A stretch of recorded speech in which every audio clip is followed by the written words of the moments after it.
Welcome to the Tall Tale Tavern, the monthly one-shot adventure TTRPG podcast. I am your tavern master and host, Kyle. This month is a level 6 adventure where all the players are playing wild magic subclasses / multi-classes. Joining me at the bar this month is oh God, I'm panicking. I can't do this without Scott here. He's the glue that holds this podcast together, and I'm nothing without him. Oh God, what's her name? I'm a terrible brother-in-law. Brock Applesturger. Welcome, Brooke. Close enough. Hello. Thank you for that introduction, for your introduction. I didn't sound like anybody I knew helped with that or did any work on that one. That was 100% me. Yeah. No one else was involved. Definitely not. Yes. Yeah, great. Scott is absent this month. He is our producer. He's maybe listening right now, but he is recording parts that he records, which is the video, but he is not present for this adventure. First one without him. Feels like I'm missing a piece. Not really. It's fine.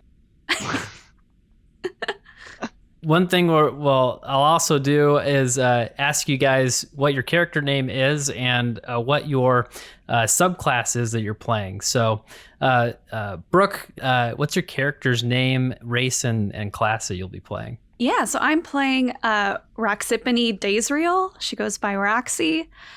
She is a drow half-elf, and she's full sorcerer wild magic, no multi-class.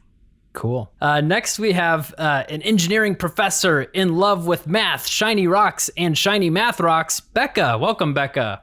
Thank you so much. I'm glad you got my name right at least. So yes. And Becca, what is your character's name, race, and class? Her name is Nutmeg or Meg Meringue, and she is a fairy, and she is a wild magic barbarian. Great. Excellent. Also joining us at the bar, the creative director, founder, and writer for Critical Crafting, a third-party 5e company with over 1,500 pages on Patreon. He has worked as a creative director, writer, and editor for dozens of 5e content production and 3D printing companies. And of course, he's a forever DM, except for right now. Welcome back, Dylan Olney. Nice to be here. I went a little silly. I am playing Christopher Waken, which is a Waken character race that is kind of our critical crafting design. Don't say what it is yet. I won't say what it is. I won't say what it is yet. But I am also full sorcerer wild magic, so it should be interesting to see how things go here. And last but not least, joining us at the bar, always ready to dance like no one's watching, Tyler Adelsberger. Welcome, Tyler. Hello. Thanks for having me again. Who are you going to be playing tonight? I'm playing Alarion, an astral elf who is a cleric with a dash of sorcerer in there. Okay, very good. I think you took 5 levels of cleric and 1 level the magic. That sounds right. The wild magic sorcerer. So cool. Well, great. This is our 9th adventure for the podcast. So let's go to the tavern. In the heart of the Sword Coast of Faerun, in the small town of Daggerford, along a busy downtown street squeezed between the shops of a tailor and a florist, like an old dusty book forgotten amidst the others on the shelf, rests the Tall Tale Tavern. A place of truth and of lies. Grab a drink of any size and listen to the wisdom of the wise in this place where the ink never dries. This is where we find ourselves tonight, sitting around a worn wooden table with the smell of books and brandy in the air. The front door opens like the turning of a page, and in walks a rotund human male wearing a green tweed suit and a matching top hat. His blue eyes are a stark difference from his black mustache. His brown shoes appear slightly worn and his left shoelace is obviously untied. He stands in the doorway and loudly announces, "Patrons of the tavern, I implore you to grab another drink and find a comfortable seat, for I have a grand story to tell." With a cane in hand, he takes a step forward toward the bar and promptly trips over his shoelace.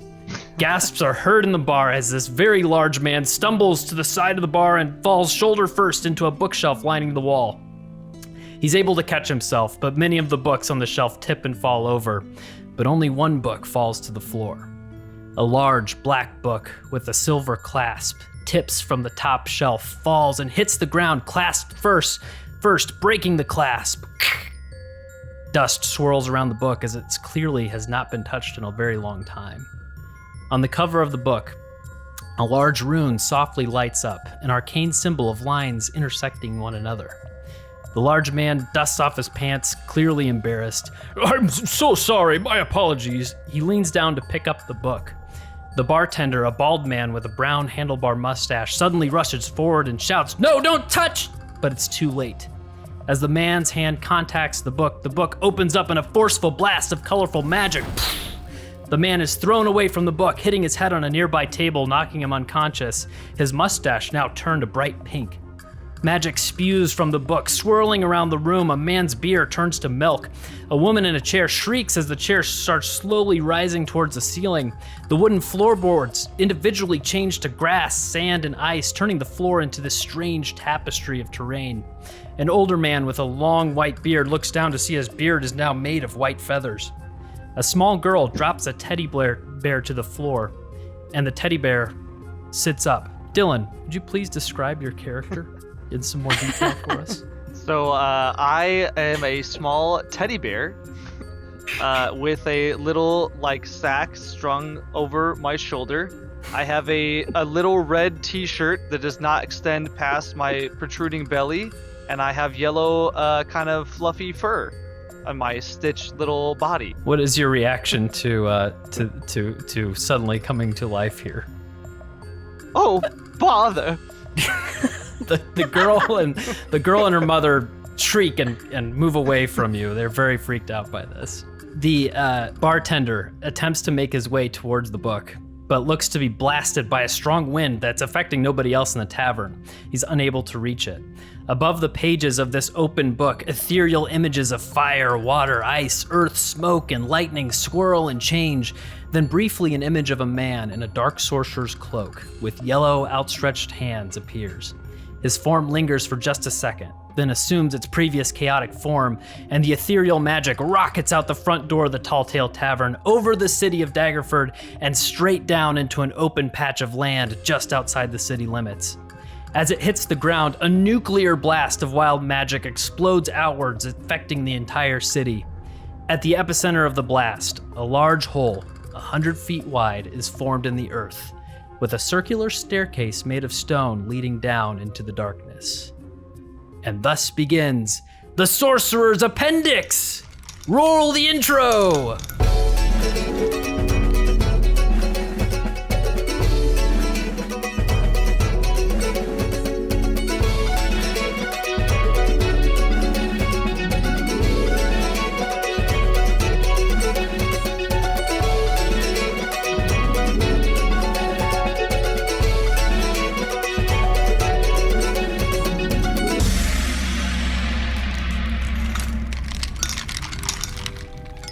It has been a week since the hole has opened up in Daggerford.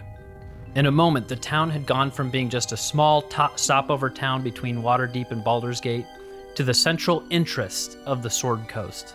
The burst of arcane energy had transformed the town. Buildings have been covered in flowers, the fountain in the town square started oozing molasses, ponds became frozen over despite it being the middle of summer. People and animals have had changes as well, many with simple changes such as hair or eyes changing color. Some had more drastic changes to their appearance, growing wings, tails, even trunks on their faces. Word had spread quickly about the strange magic spewing from the hole, and rumors have ran rampant about what may lay waiting at the bottom of the stone staircase. People from all over Faerun have started to make their way to the hole to witness this strange anomaly. And soon the relatively quiet town of Daggerford has become the tourist destination in the Sword Coast. The field surrounding the hole has quickly become a strange mosaic of people, tents, and merchants. Some people visiting for the day, some staying until they find what they seek, some alone, some with families, all seeking opportunity that the hole may provide. Vendors have recognized this opportunity in a different way, and many makeshift storefronts have been quickly erected, each soliciting different products from market foods to clothing, gems, furs, weapons, etc., etc. In the crowd surrounding the hole, A bright blue Harengan weaves his way, holding the newspaper in his hand. The whole news! Fresh off the press! Don't get half the news, get the whole news! Hello, sir! Be the first to know the newest from the whole, just 1 copper, and he's holding out this newspaper to Tyler, your character, Alarian. Please describe your character's look and how he would respond to something. So Alarian, being an astral elf, has very kind of pale, almost bluish skin, with deep blue hair that from different angles almost looks like maybe it's different colors, kind of like woven in there. He wears a pretty common space sort of cleric robe, nothing too flashy, mixes of golds and blues in there, carries with him a shield with his like sigil emblazoned on it.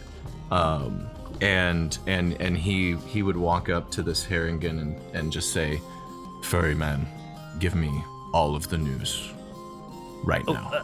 Well, of course, it's right here. It's 1 copper, very cheap. What can you tell me that maybe you know that other people don't know? Oh, like what's in the newspaper, or what's what I know? Maybe things that don't make the paper. That don't make the paper. Well, there is something interesting, I guess, that's kind of left out of the paper today.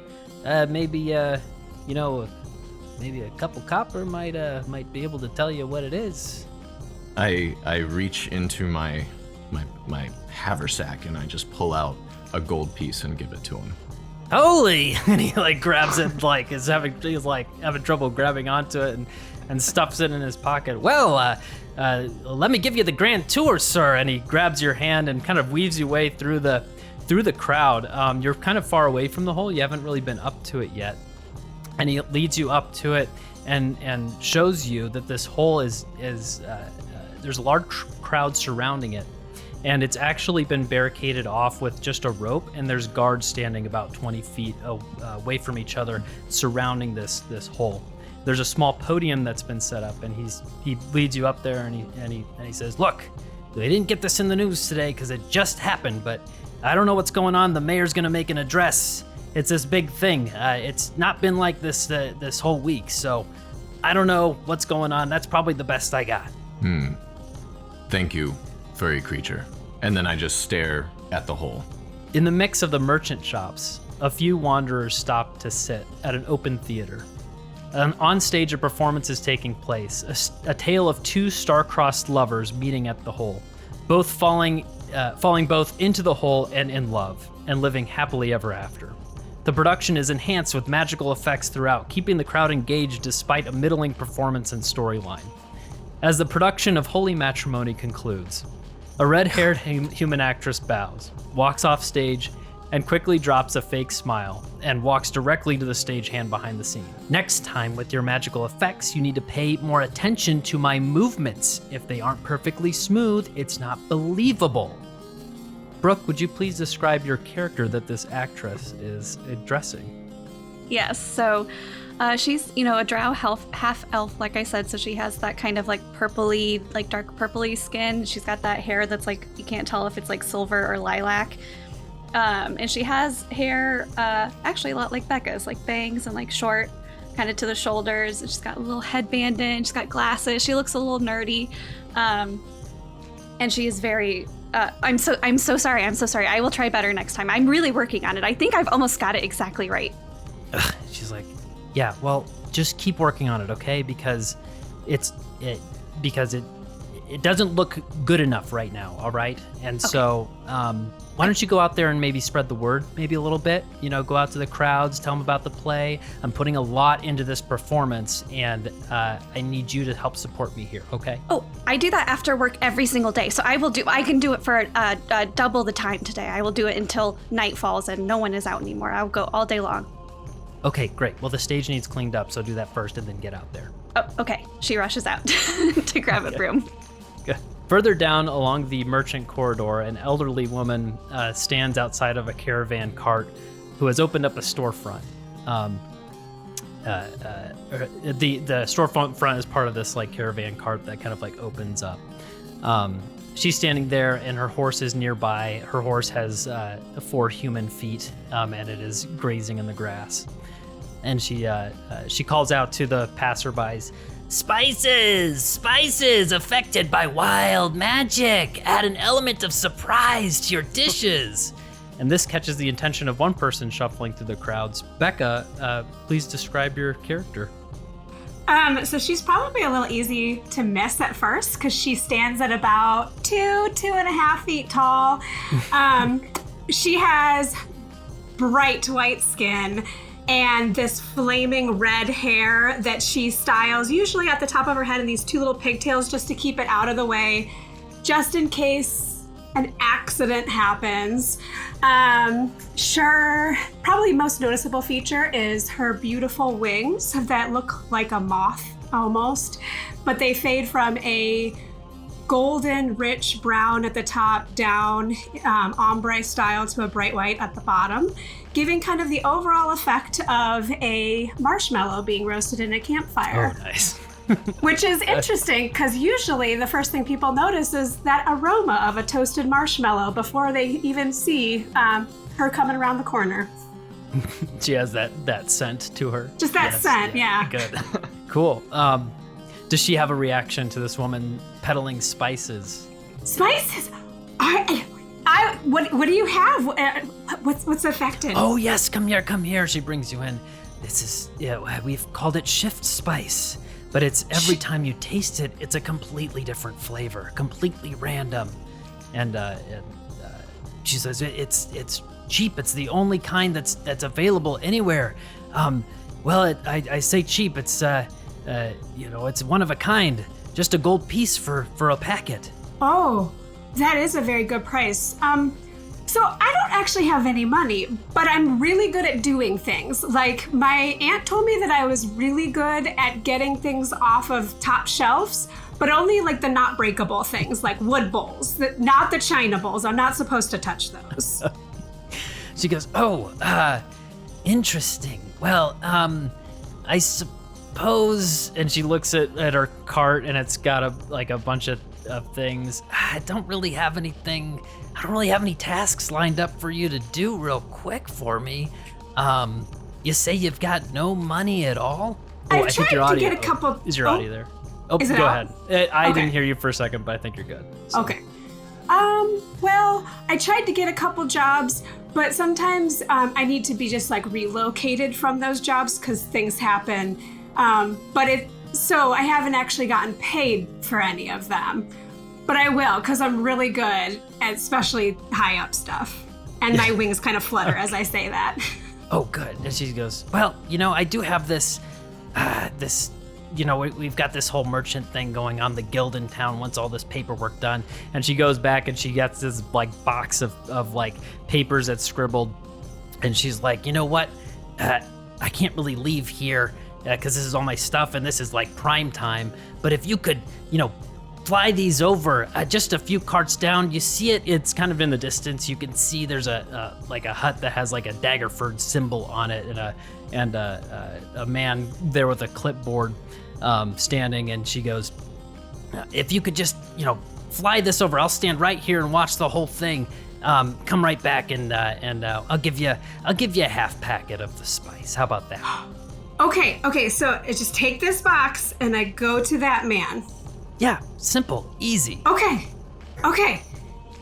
And so she grips it and she just stares down at the box and does not let her eyes vary off of it. And she's very excitedly starts power walking, every once in a while taking off a little bit with her wings as she can't contain her excitement at being given a task. Good. You're staring so intently at this box. You don't notice, or you're kind of like flittering up in the air. Mm-hmm. You are moving across the pathway towards this man with the clipboard. You look at the box you're holding, but don't see that there's a small, almost teddy bear walking in front of you. I need you to make a dexterity save as you bump into this teddy bear. Okay. That's a 10. A 10. You bump into him and you do trip and the papers like fly up in the air. And we'll pause. Dylan, what has your character been doing this week? What is? Oh man. So he literally just came into existence. He has no idea why or what he is. He's just gonna have been wandering around the city, probably looking for honey. That is like the only thing that he really cares about at this point. So he'll just sort of been wandering around, and then I don't know how prevalent magic or magical like creatures are in this area. So if people are seeing him like walking around, I don't know if they freak out. There's a lot of weird stuff happening in this town right now, but it's but everybody's like noticing this. You are one of a kind. There's no other, toys walking around. You are absolutely one of a kind, but people are looking at you enough to like keep their distance, but just assuming like, okay, this is someone's, familiar or something, and kind of just keeping keep it away. So yeah, his whole thing has just been trying to find like somebody that can give him honey. He can't eat, like he would just shove it onto his face and just have a bunch of like dripping goop on him. But he just really, really wants the honey. And he is tiny. Like his size it's not small, it is tiny. So like he's just this little itty bitty guy that's wandering around the streets with his little bag of holding with him, carrying around stuff. Just trying to get somebody to give him honey. So she's stepping on him. Yeah, like, she like hits you with her shin, right? And so like bumps into you. And so go ahead. What's your reaction to be suddenly run into? He'd probably stumble out or kind of fall over on the ground and just go, "Oh bother, did I cause you some trouble, Mrs.?" I am distraught. My papers are everywhere. I had one task, and I was supposed to. I'm so sorry, sir. Oh, I don't know.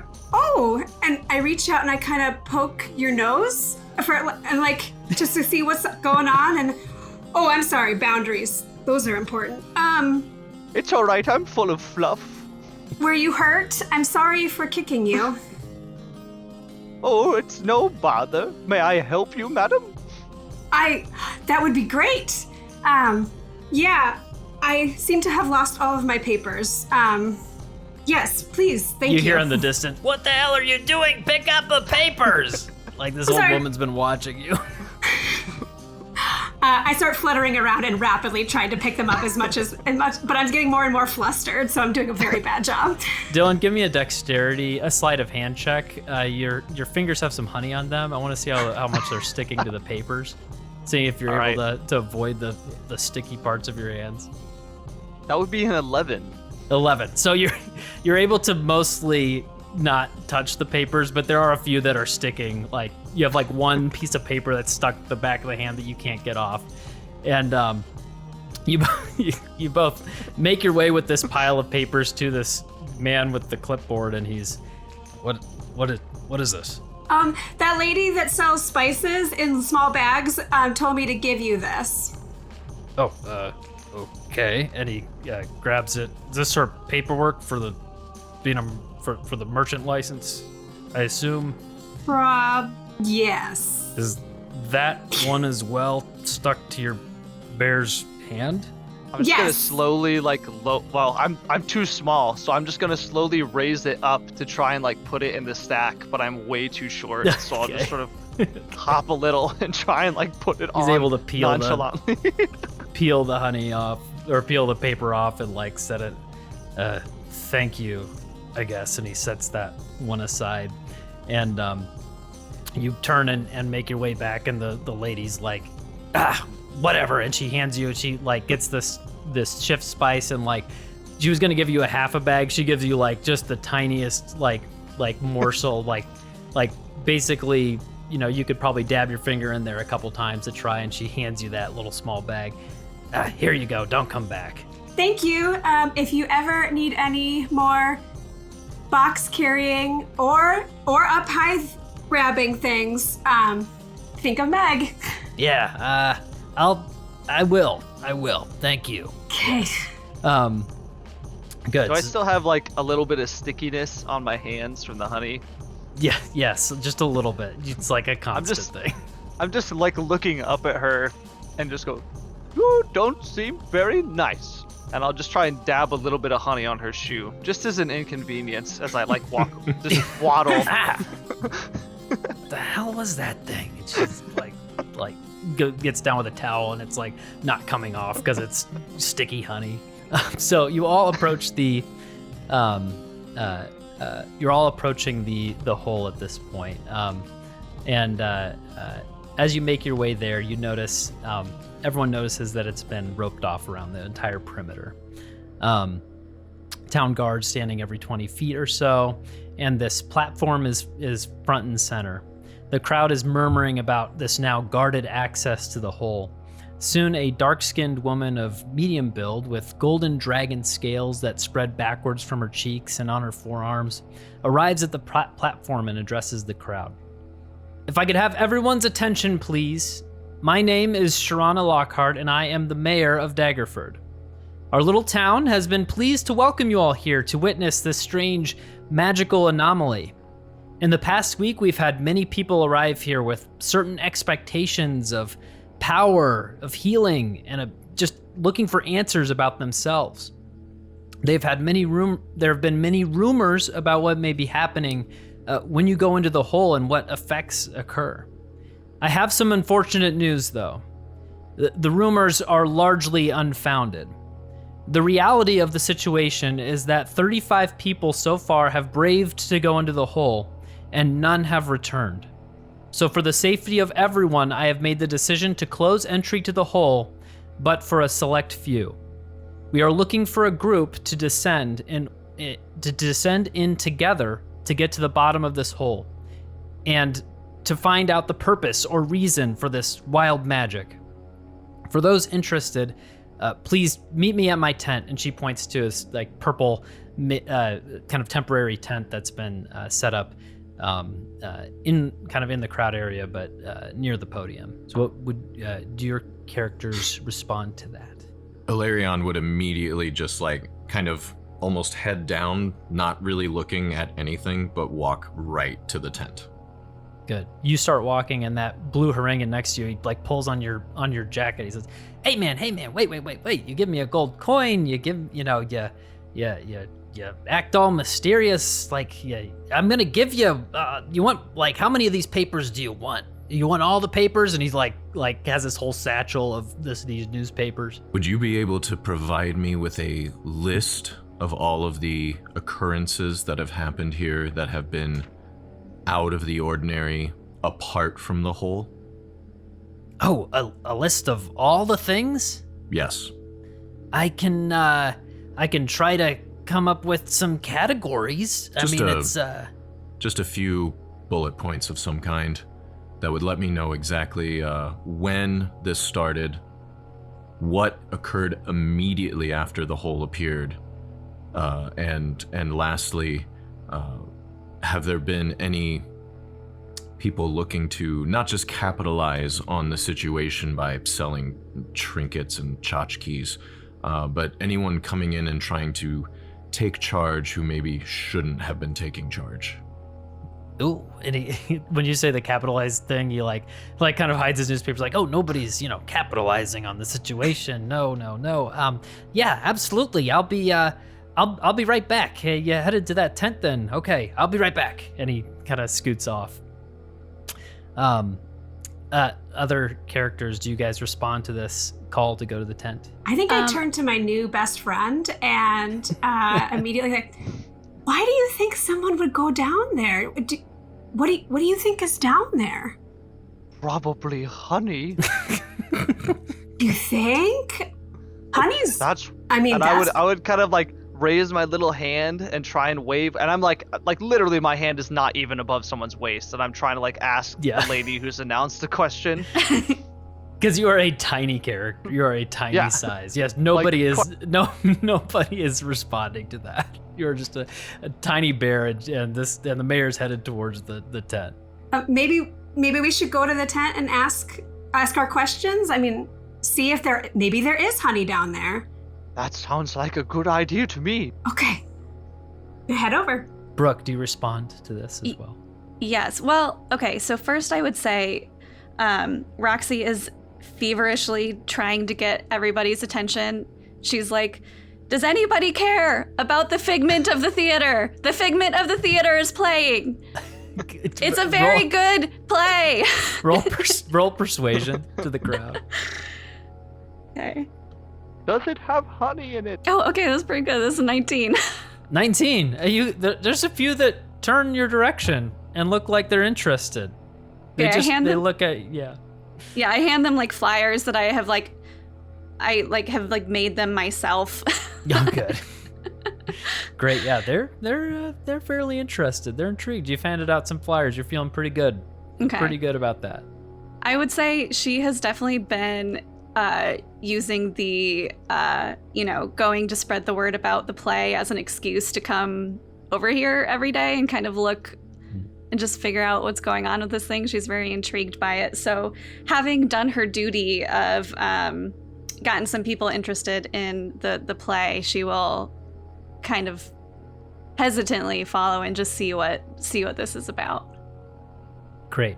And so you guys make your way toward the tent, and make your way to the tent and enter the tent. And she, Mayor Lockhart, in the tent. It's her. It's a small table and a chair behind it, and she's kind of standing next to the table. She's just kind of got there and looks and is surprised and sees you four, and says, "Oh, welcome. Wow, I wasn't sure if we'd get a response right away. I could tell that a lot of the audience was pretty hesitant once I said that there was 35 people who had not come back, and so I didn't really know if I would. You're all here because of the call, I assume, of the ask. Yes, I am Alarion of the Silver Void, and I come to explore this potential wonder of the worlds, and find out exactly why it opened and what it could mean for everyone. Interesting. Okay. Great. What are you all here for, I guess? Go ahead, Dylan. We're gonna... I'd reach into my bag of holding and pull out a dagger that is way too big, like for me to, like, it looks like a great sword, and I would say, I am here for blood and honey. she jumps back a little bit. Whoa! She's like, can you? Okay, little bear man. What is this? You can put that away. My name is Christopher Waken. Okay, Christopher.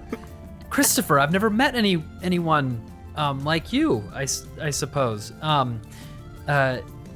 Thank you for your enthusiasm. You can put the dagger away for now. I'm not sure what you'll find in the hole, but you're here for honey, I suppose.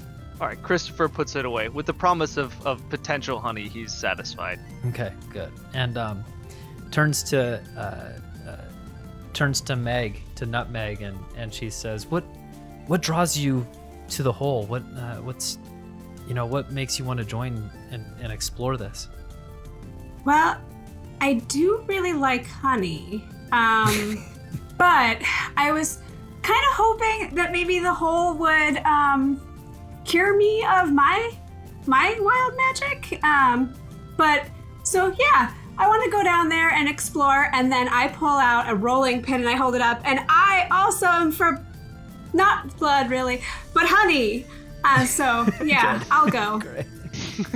Good. Have you all been touched by the wild magic? Are you all familiar with wild magic in some ways? Yeah. Absolutely. How about you? And she looks at Roxipany. Yeah. Yeah. Yeah. So at this point, she would kind of fully walk into the tent, and yes, I've used wild magic all my life. I'm really trying to get a better, hold on it. Is that something that, what? Is that something that could happen? I don't know. I guess I just want to know more about it. so that maybe I can better control it. Because I work at the theater where they're doing the figment of the theater. So she really wants me. Theater. Yeah, Yes. yeah. So she really wants me to get better at it, and I think maybe if I go in there, maybe I can get like a better understanding of it and have more control over it. Because I really want to do a good job. Wonderful. I love the theater in town. You guys have been a staple for Daggerford for years. I didn't know People that... went crazy for Camilton. Yes. Oh, that was one of my favorites. So good. So timely, right? Topical. It really is. And she says, well, great. I'm not sure what, we don't know what's at the bottom of the hole. We're looking for a reconnaissance mission to, I'm not wanting to necessarily, put you into tons of danger. If you get down there and get a gist of what's happening, I think I want you to come back and report. This isn't, I don't need you to go down and risk your lives more than you need to, but this magical hole, we need to know exactly how dangerous it is. And so if you do this, you'll be an honored member of our town. We have some gold as a town that's saved up. I can offer you 500 gold pieces each if you can do this. I understand this is a big risk, and of course, if it's something that can be fixed while you're down there and you feel able to do that, then that would be a benefit to us all. And she says, there's someone that I would like to introduce you to, though. There's a little bit more information before you head down. And she kind of walks, the back of the tent is covered, and so she kind of walks around and motions, and the bartender from the Tall Tale Tavern walks around the corner. And this is that man, bald head, brown mustache. He's got a kind of a white polo that's rolled, the sleeves are rolled up, medium build guy. And he walks out and he's holding this large book, and he starts talking. Hi, I own a tavern here in town, a place where stories are told. This book fell off the shelf and started this whole thing, and he placed this large book on the table.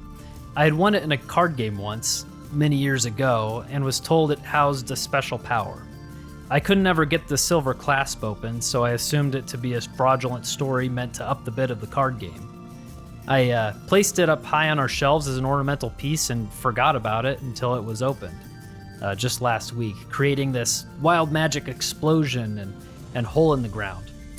And he sets it and kind of sets it in front of you guys. You said you could never get it opened. How did it open? When it fell, it hit right on the clasp. I assumed that maybe it was just the clasp was just stuck beyond what I could do, but fell, hit the clasp, and broke open. And you can see that it's not really, that clasp isn't super functional right now. Can I take a closer inspection and see if the clasp is like absolute, like it is broken, it is clear that it's broken, or if it Sure. maybe just Yeah, popped? go ahead and do an investigation on that book as you're looking at it. That is an 8. An 8. You can see that the clasp is not like shattered. Okay. It is. It's not completely shattered. It is. Looks like it could be relatively fixed with by someone who is proficient in being able to fix small things, like a blacksmith or someone proficient in creating locks and things. So it's not totally shattered. You look at the book and you see a faint outline on top of the cover of the book as well. And Ilarion, you are the one that's kind of looking at this. I'd like you to roll either religion or arcana for this, whichever's higher for you. Go with religion. Oof, not good. That was a nat 1 for a 5. Okay. Starting off so great. So at the baseline, you are able to recognize this symbol, and that is all that you're able to really remember about this right now. But you look at the symbol and recognize it as the symbol for the elemental or for the plane of limbo is the symbol for that plane. And that's all that you can really recall in this moment. All right. The bartender sits and he says, "Yeah," and he opens up the book and shows. I've been flipping through the book, but as you can see, he's flipping through. They're all blank pages. It's just the book is blank, but at the very end, there's this area. This basically just a bunch of lists of magical effects. I don't know. It's some sort of Sorcerer's Appendix of magical effects at the end, and that's all that's in the book. And kind of closes it and says, "I don't know if this is going to be important to what you're going to find down there, but I'd take it with you." And he holds it out for you guys to have. All right. I take it and just tuck it away without even like acknowledging the other people in the room. Okay. And he says, "There's something else. Before you go, when the book was opened, it swirled with all this magical energy, and I saw a vision, a brief image of a man in sorcerer's robes. I don't know the significance. I don't know if it was the author of this book or the person behind all this magic happening, but I would not be surprised if you encounter him as part of this exploration. I have nothing else to make of it. It was just a brief image." Did Thank others you for this information. Did Yes. others see him, or I'm not sure. I didn't. The tavern quickly emptied after that, and I didn't have a chance to really speak with anybody who was in the tavern who could have, really made out any of those images. I'd have to track them down, and honestly, I don't know. The tavern has a lot of people that come in and out. We didn't have any regulars in that time of the day. As you guys kind of had, he says, "Thank you. Tavern's called the Tall Tale Tavern. Love for you guys to stop by after this." And he takes a step out, and the mayor says, "Okay, there's one more thing I'd like to give you guys. Something that I think possibly may help." And she brings out this necklace. It's like a necklace with 4 pearls on it, and she says, "This is an artifact of Daggerford. This is one of our prized relics. Each one of these pearls is a pearl of power, and it will replenish one of your spell slots every day per long rest." And so she says there's one for each of you. I think you all are, spellcasters, and but use it. It may be helpful for you. And she hands it to you. And I would like it, this is a artifact of Daggerford. It says given to you out of goodwill and a loan, for it to be returned back for our people. Understood. And she says, "Can I show you to the?" Oh, go ahead. This is the same mayor that was offering us the 500 gold each for Yeah. going in. Okay, so I would kind of tug on her clothing. How much honey is 500 gold pieces? How much honey? How much honey is 500 gold pieces?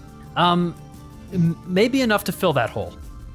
He has buttons for eyes, but they just seem to get bigger. Yeah.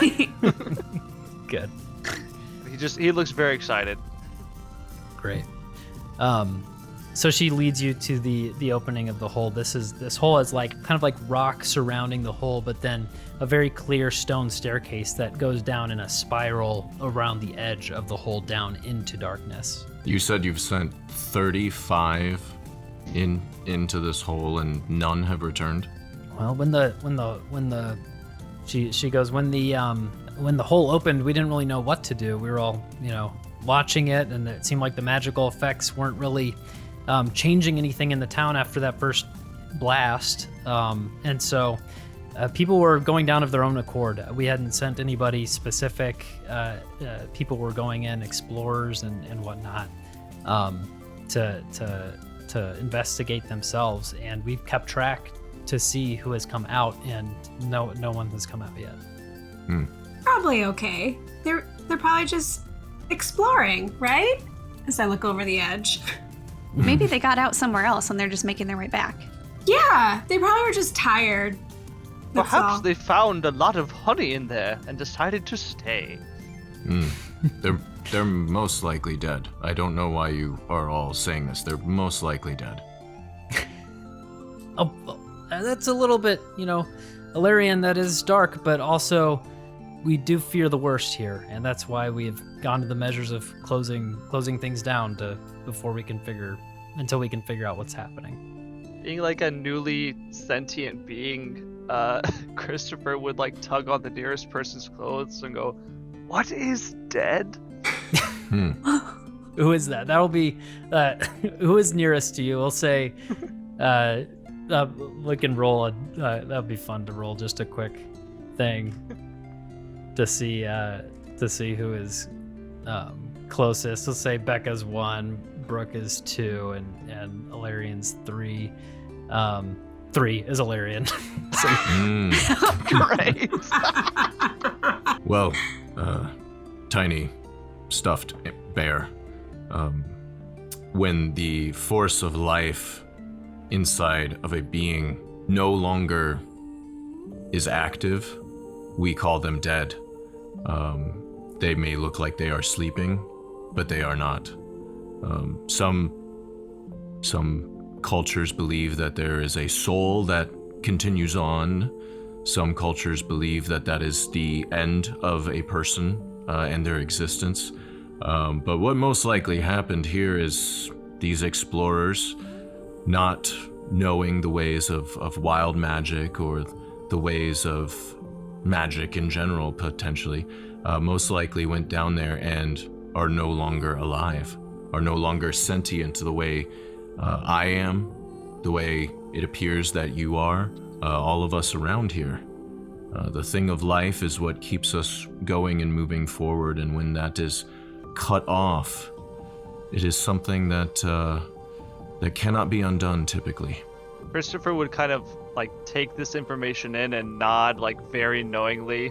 But then he would say, "I think I was dead for a long time, but now I'm not." It's clear that you are not. I would greatly like to, research you and see what you are made of and what Fluff and stuff. And he would sort of like pat his robust tummy. Alarian kind of like bends over and just kind of like kind of wiggles his ears a little bit just to like see what they feel like. Just kind of like not getting super personal, but also like I'm very curious in what is going on here. Tyler, I'm grinning because I was imagining that entire time that you were like giving that speech to my 3-year-old daughter, to Cammy, like just like what her reaction would be like. Yep. We'll get to that one. This is what it was sure. like, the vibe, like having this really deep explanation for death and dying to this teddy bear. That was great. Yeah, you actually feel a tug on your jacket, Alarian, and the blue Haringan's back, and he says, "All right, I'm back. I got a list of some of the people that have gone down. It's not very extensive, but I've got a few people that asked around who knew who. I know like 5 people that have gone down. All right." And he says the first one, there was a first guy who went down. He was a lizard folk. Here, just traveling through, kind of a mercenary guy. He was the first to go in. His name was Lizal, and he was going through. I don't know what his deal was. And he goes down. There was a human that went down, a human female. She was some sort of a magic user. It looked like it. At least she didn't have any armor, and she had those big robes on. That's all I got for her. And then and he lists a few more people off. A half orc that had gone down, a dwarf, and he lists a few more. A lot of them are spellcasters. Like he mentions that like a lot of them at least looked like they had magical ability, or someone had confirmed, yes, this was a healer. This was someone who had used magic. And so he says, that's all I got. Thanks for, I guess, the retirement for a while. And he flicks his gold coin in the air and grabs it. And you guys aren't going down there, are you? Yes, we are. We plan to find out exactly what is going on here. Well, okay. Well, good luck to you. I'll see you when you get out. And he hops away. And so now you guys find yourselves standing in front of this hole. it's still roped off, and you see a lot of the crowd is still lingering and kind of watching you, and it's very quiet. People are kind of watching to see what you guys do, entering into this hole. Ilarion just starts walking. Okay, good.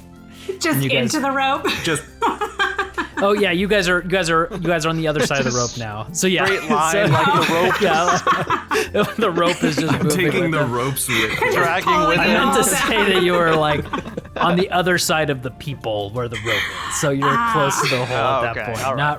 Not It still. would have worked like, either way. How do you get through the rope? We're really gonna role play every single move. I just walk under it. That's, Yeah. Yeah. Yeah. So Larion's leading the way, going down the stone stairs. Mhm. Do you guys kind of follow suit in an order? What is your order actually? I guess I'll go Rox- second. Yeah, that's fine. I don't understand death, so I'm just gonna have my big dagger dragging behind me as I Yeah. waddle in third. I think Roxy's still hesitant, but she sees a whole crowd of people looking at her, and she's like, Nice. "Oh boy, this is exciting," and it's kind of giving her her dreams of being the star on the stage, and so she's like, "Okay, I gotta." She's giving herself a pep talk to herself, "Okay, we can. It's fine. It'll be fine. Look, I'm gonna go in there.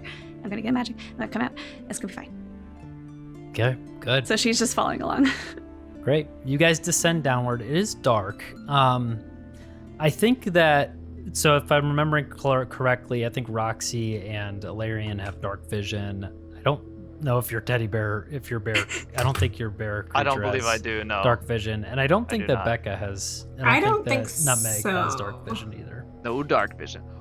And so you will Characters need a without dark light vision. source of some kind. I can use dancing lights to create at least to get us kind of started. Obviously I can only hold that for about a minute. I did can also bring do a that. torch. It's a but cantrip, I'll right? Yeah, I can just keep recasting it. Yep. So you're able to basically keep recasting dancing lights, and Roxy, you can help with that as well. What were you doing, Dylan, with your I was arms? gonna take my torch out and just start walking with this, for him, absolutely massive torch above his head. That's fun. That's good. So you guys have plenty of light at this point going down these stairs, and you descend and you don't really see an end of these stairs. It looks like it's going down very deep, and the air is getting colder, mustier. You hear some of the sounds of the town above. You look up and see that circular opening. It's getting more distant. The sounds are getting less, and soon it's more quiet as you are descending downward. And you continue down the stone stairs and in this musty area, and all of a sudden the stairs flatten and it becomes a slide. And as you guys try to maintain some sort of sliding ability down the stairs without tumbling and taking damage, everyone roll a dex save for me. That's not gonna. I got a 15. Hey, same. Whoa, same. I got an 18. Oh, it's had to break the mold. I mean, whatever. Had to be better than all of you. The dex save was 14, so you guys all passed this, and you're able Nice. to surf down these stairs. This group of you four just gliding down the stairs together. Roxy starts humming the Figment of the Theater. Dun, dun, dun, dun, dun, dun. Nice. That sounds familiar. Yeah, I can't sing too much of it, so that's fine. And you guys are sliding down and going down rapidly. The problem is the stairs end, and you go off of the edge. There's nothing you can grab onto. There's no way to stop your momentum at this point, but you fly off the edge of these stairs and into what was this hole at the bottom that started to get more light as you guys had descended down, more like a green glow, and you shoot down into a massive cavern, an absolutely massive area. You think you're very far under the ground at this point, and you look as you're falling. You can see these green, giant gemstones kind of producing light around this entire cavern, but you're falling rapidly downward, hundreds of feet maybe. As you plummet downward, slowly you start to come to a slow, as the gravity seems less, and find yourselves actually stopping about 30 feet in the air. Just like hovering there. Floating. Just hovering and floating. What do we see? Is it just like black? Make a perception check. While you're making that check, there is something very obvious to all of you. You are floating in this some like 0G scenario, and very close to you guys is a body that's floating near you, and it kind of turns and floats and reveals that it's now a decayed looking form of a lizard folk mercenary. Lizzo. Lizzo. Darn my socks. Well, everything else is also obvious to me because I got a nat 20. Nat 20! Oh, first nat 20 of the game. So this cavern is lit by these like kind of just like gems that are sources of light down here in the dark. And you're able to look in this massive cavern, and you look around. It's fairly just, rocks and gems along the wall. And you look down about 30 feet. The bottom of this cavern is grass. It's very strange. It's like green, vibrant grass. But over the grass are like 100 goats grazing. That's a lot of goats. Yeah, they're all over. There's tons of goats down there. I point them out to everyone. That is a lot of goats. I start trying to swim through the air. Okay. So, Kyle, how does my fly speed work in this situation? So you can go ahead and try fly, and you do, and you find that you are able to fly pretty much normally. Ooh, okay. And so, Cool. Brooke, you start trying to swim a little bit. Give me a dexterity. Give me like an acrobatics check. Acrobatics, okay. That would be 18. 18, pretty good. You are kind of moving, and in 0G, your body like starts to spin, and you're like trying to right yourself from spinning, and you're able to stop yourself from just becoming this like spinning top in this 0G. It's And fine. so I've you're done a able lot to, of like, wire right work. yourself. Yeah. You said we're 30 feet up? Yes. I would like to use Starlight Step, Ooh.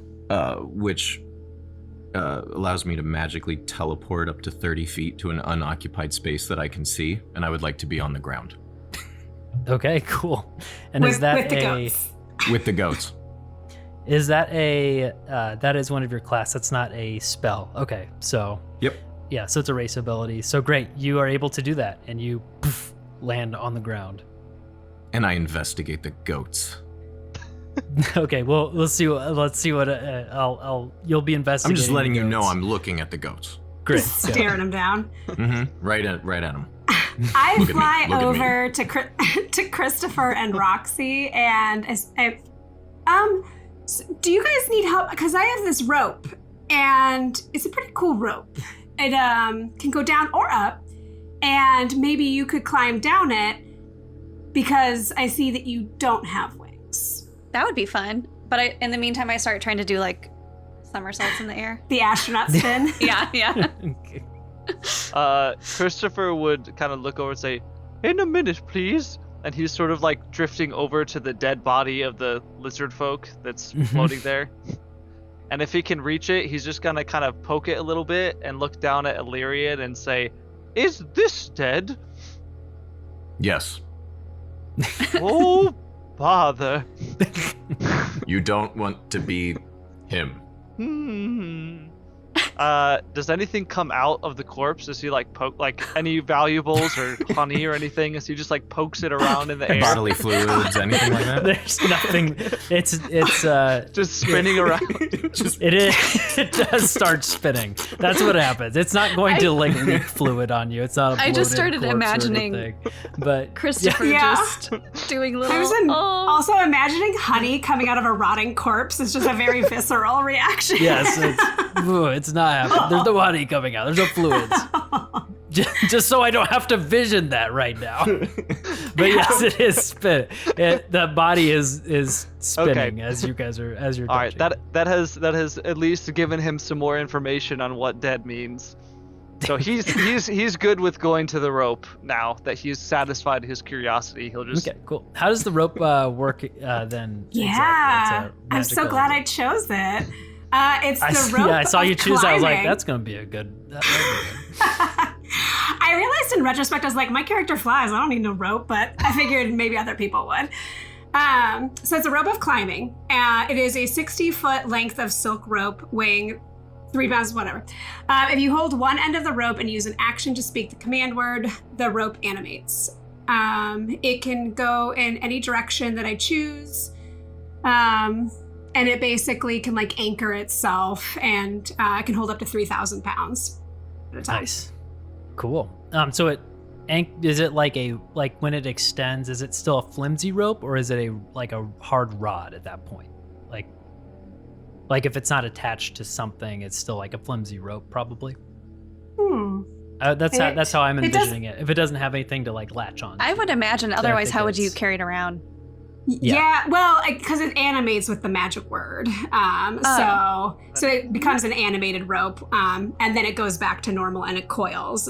It does specify that I can carry it with it in a coiled We'll fashion. say, yeah, so you're able to get, I'm assuming on the ground, right? And animate it up so that it reaches them? Mhm. Cool. Yeah, that was the goal. So, cool. So you do that, and Roxy, you grab onto the rope and start climbing down it. And you are climbing down it. You get about 10 feet off the ground, and suddenly that weightlessness, zero gravity releases, and you fall, and you're falling towards Becca, or towards to Nutmeg. Make a athletics check, or if you are, tell me if you're trying to dodge out of the way or catch her as unexpectedly she releases and falls toward you. I think there would be like a weird combination of both, where I would panic and start to try to move, but then remember that I should try to help, and I will try to catch her a little slyly. Oh my gosh. That would be a 23. 23, excellent. Yes, you're able to catch to catch Roxy in your arms. That's surprisingly And strong. Thank you. I hear that often. And you do the same. You have the rope extended for Christopher, yeah. For Christopher, and Christopher, you're able to get to the rope. Are you going to descend down the rope? I should probably ask you if you're going to do these things.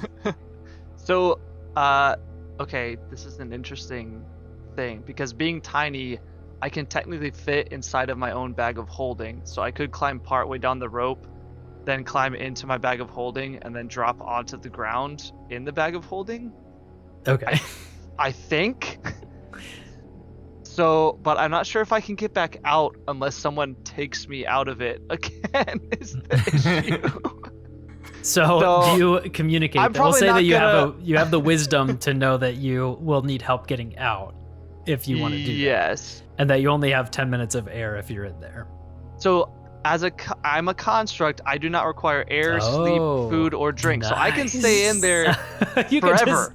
I could just that's- hang out. Like, you guys could In a carry me bag of around holding. in a purse for like the rest of the session. So, but I would like to come back out again. So I'm gonna relay that. That's a wrap on Christopher. And there he goes. It's like, I'm going to climb inside this sack. Please pull me out again. And then I'm gonna climb like partway down, and then just like unshoulder it, and just like as I fall, just hold it under my feet and whoop into the bag of holding. Great.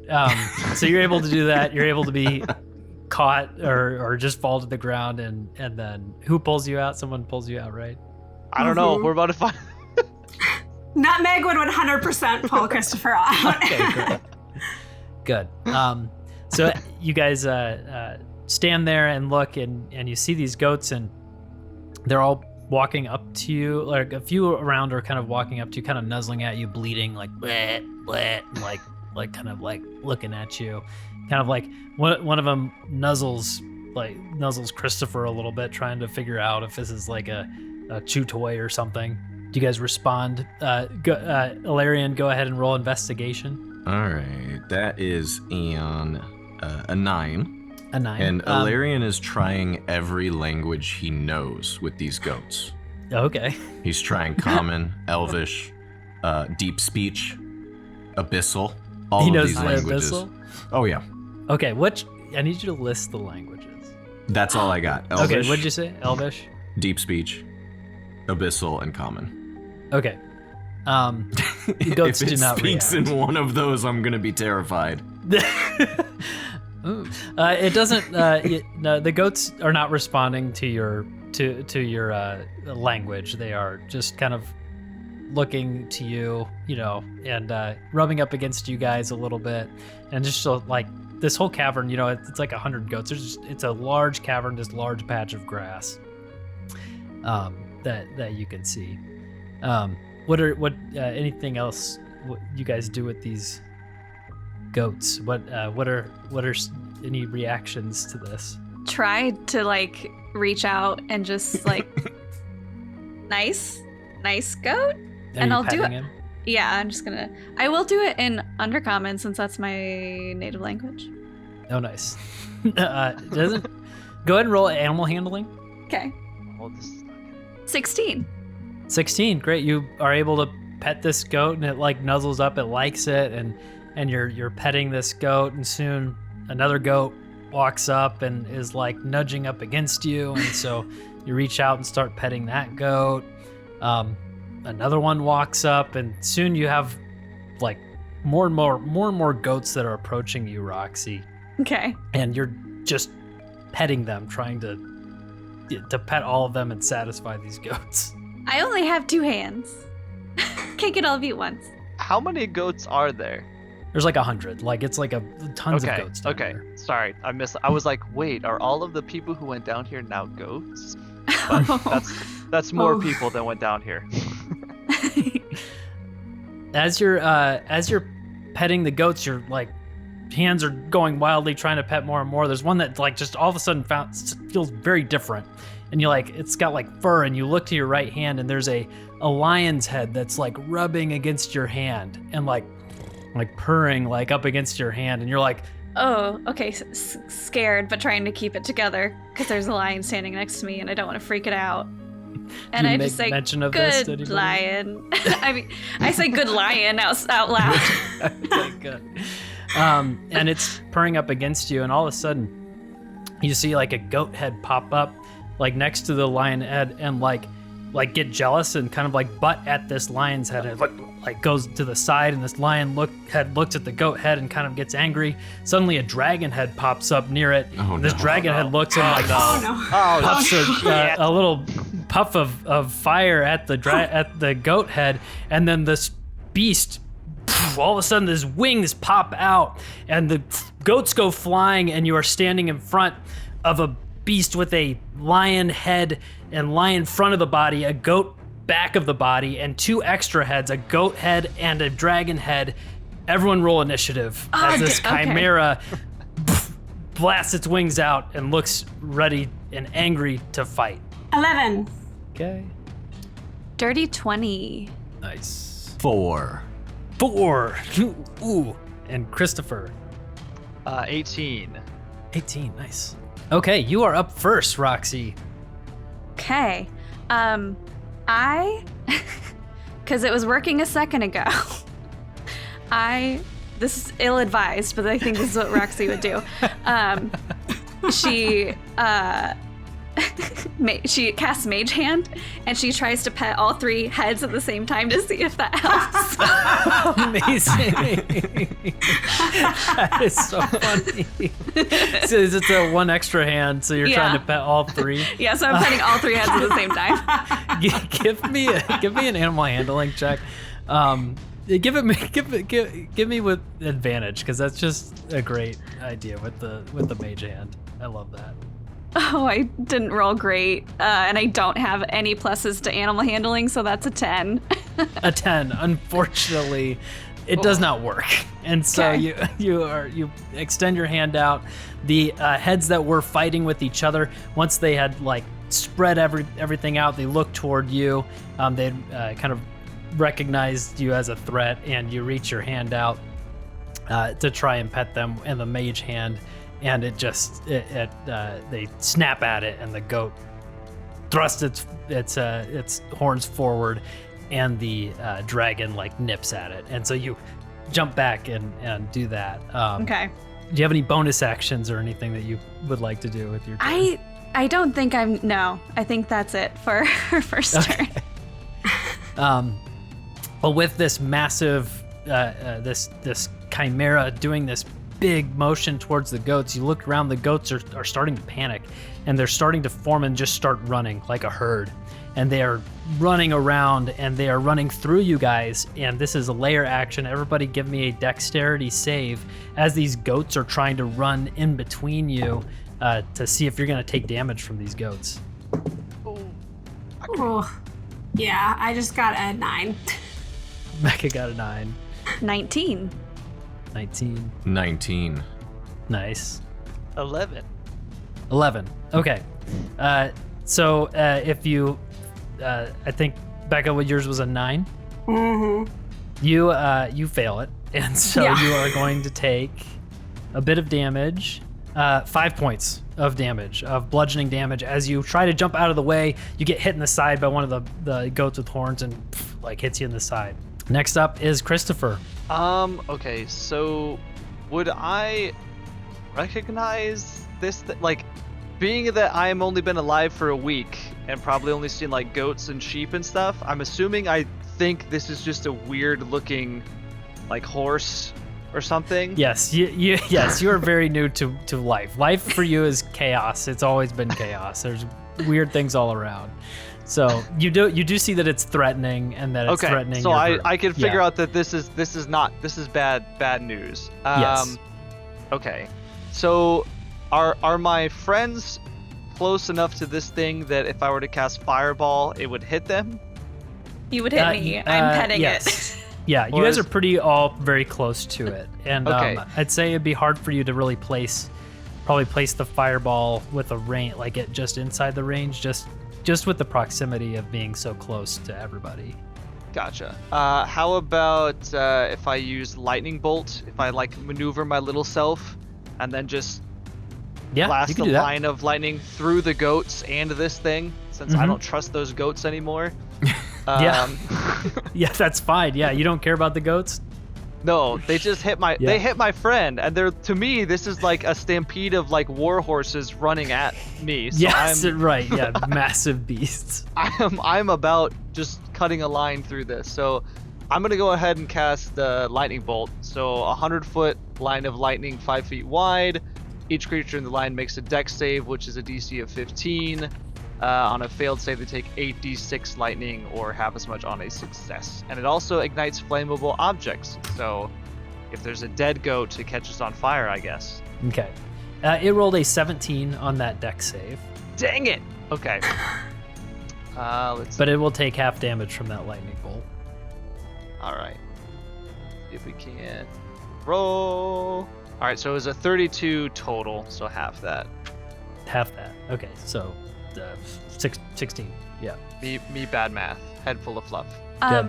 Dylan, I think you probably, since we're both full sorcerers, you do have Yes. that magical guidance thing where you can re-roll a failed. Oh. That would be if you roll. Oh, it's The only Tides of attack Chaos roll. if Right, you it's roll. only attack roll. Right. Never Okay, mind. all right, sorry. Never mind. And I don't think I'd want. Well, I guess You I could use... you have a heightened spell meta magic, which you could spend 3 sorcery points to give a target of the spell disadvantage on its first saving throw made against the spell, if you wanted to use your sorcery. But points. I've already done it, so I don't want to retcon anything. Maybe next time I can. Okay. I can beef it up or whatever. But yeah, for now, I think that's what I'm gonna do, and then I am going to run away. Okay. I am going All to try and find the nearest obstacle that I can, because I am Before tiny. you do that, yeah. Before you do that, so you shoot the lightning bolt, cracks, and it shoots and hits the chimera in the side, not fully hitting it, but definitely doing some damage. You are a being made of wild magic, essentially, and so with the wild magic rules, after you cast a spell, you roll a d20 to see if you have to roll on the wild magic table. Right. And because you're surrounded by wild magic, the odds are increased. So rules as written, it's if you roll a 1, then you have to then roll on the wild magic table. But you're in this area, it's a 1 through 5. If you roll 1 through 5, then it's a rolling on the wild magic table. So I got a 15, and I'm honestly sad I got it. I was Yeah. hoping for some wild magic. You did not. The wild magic does not surge. All right, I will go hide. I'm a fragile little teddy bear. I have like 20 hit points. I am I am not about this. So you run. Are you gonna run kind of behind the group then? Like kind Oh of. yeah, like if yeah. I can see like even a rock or anything at all that will Okay. provide any form of cover, I am. Unfortunately, it really is a after plane there. of is really just a plane of grass. There is If they're a stones, dead but goat, they're really I far will hide away. behind a dead goat. You yeah. So there's nothing directly behind them. Your lightning bolt did manage to hit one goat, but it's decently far away, and you'd have to run through the chimera to get there. What's your movement speed? So let's see. My movement is. I have a 35-foot movement speed.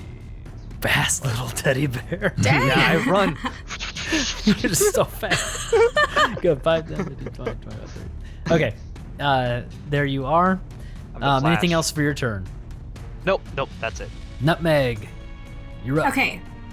So Nutmeg sees this scene of chaos erupting around her, and her eyes get really wide, and she starts to get really flustered, and you guys can see wild magic starts to kind of accumulate on the surface of her skin, and it almost looks like little campfire flames are starting to kind of bubble up on there. And she goes into a full panic, aka a rage. And that smell of toasted marshmallow just gets super amplified in the area. Do I need to roll on the table before I Yes, continue? you do. Yes. Or do I roll the d20? No, when you rage, you activate your wild magic. Okay. All right, Yes. I did it wrong then. And then since you're in this area of wild magic, to sustain your rage, then you will roll that d20 to see if Yes, you do it. that's So this right. first time it activates every time you rage. Okay, so I got an 89, which we're using a modified table for it.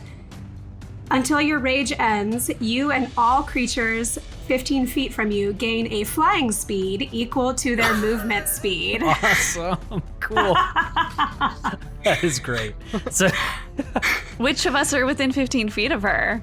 everyone, you guys are all within Sweet. 15 feet. Is there so, Other than a Christopher? map somewhere that I'm not seeing? Like, is there a? No, I have a map You that I'm have it? Okay. referencing. Never mind. And so if you have questions about where things are, you can ask. But yeah, you guys are all within 15 feet. So your wild magic surges, and you suddenly all realize you have the ability to fly.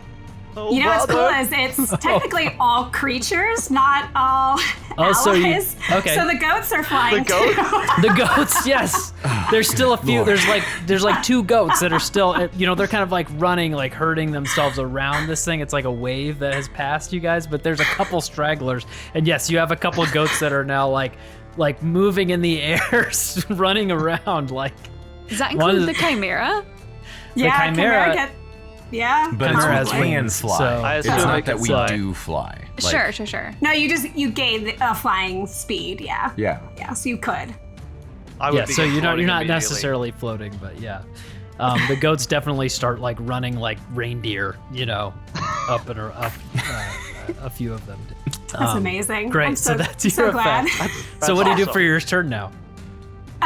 So I kind of like shake a little bit to get myself together, and then I pull out a wooden cutting board shield, and I pull out my rolling pin, and I fly forward at the chimera, and I'm going to hit it with my my warhammer rolling pin. So let's see.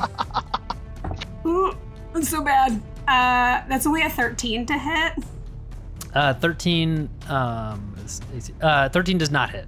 Okay, and then I just stand. Did you want to do stand a there. reckless attack? You could do a reckless attack if you wanted. That Oh, gains yes. advantage, and then Sure. it will have advantage on you if for its attacks too. Right. Yes, I'll do that. Yeah. Okay, that's better. A 19 to hit. 19 hits. Okay. So I got a 5 plus 4 plus 2, so 11 bludgeoning damage. All right. Boom! You bop it on the head with your rolling pin, and it like backs up a little bit. Anything else for your turn? No, I am good, thank you. The chimera looks to you. So where did you fly above it? Did you fly like, I'm gonna say probably just like you flew, so you're kind of standing next to Roxy, or you could have. Yeah. Okay. Yeah.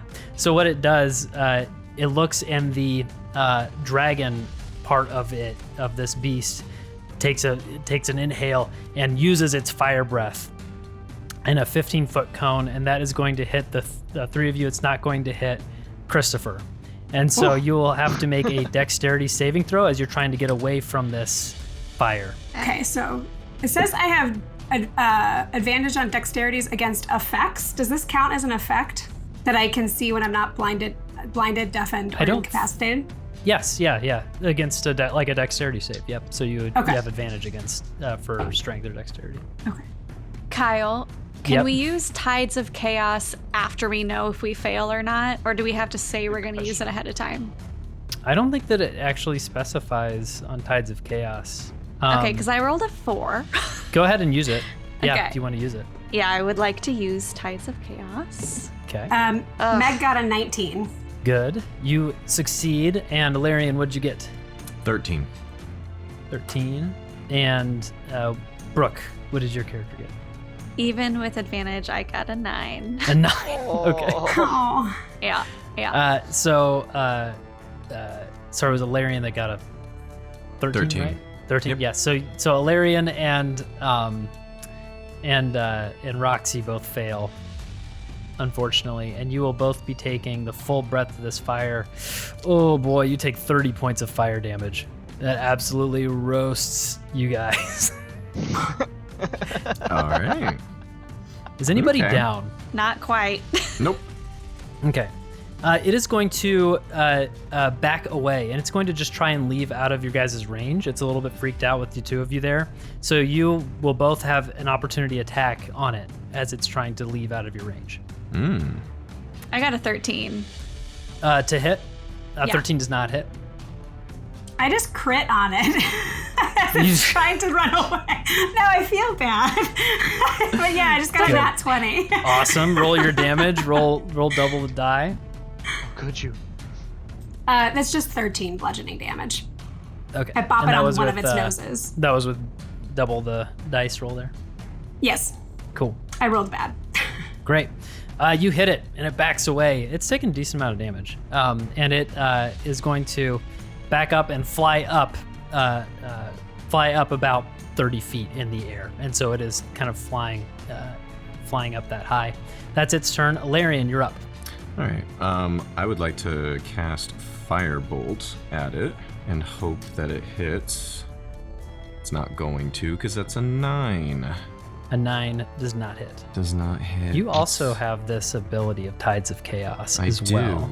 To gain, so it just gives you advantage, and then if we want it back, we've got to roll on the magic table. Yep. Then essentially when you will roll again, and I have the ability now to just say that you're just going to roll it when it happens next. Okay. You Then know, for yeah, next I'll spell. use it and see if I can do a little better on that one. Dun, dun, dun.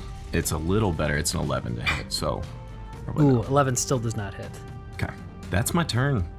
But it's 30 feet in the air. I would like to then go up parallel to it, Okay.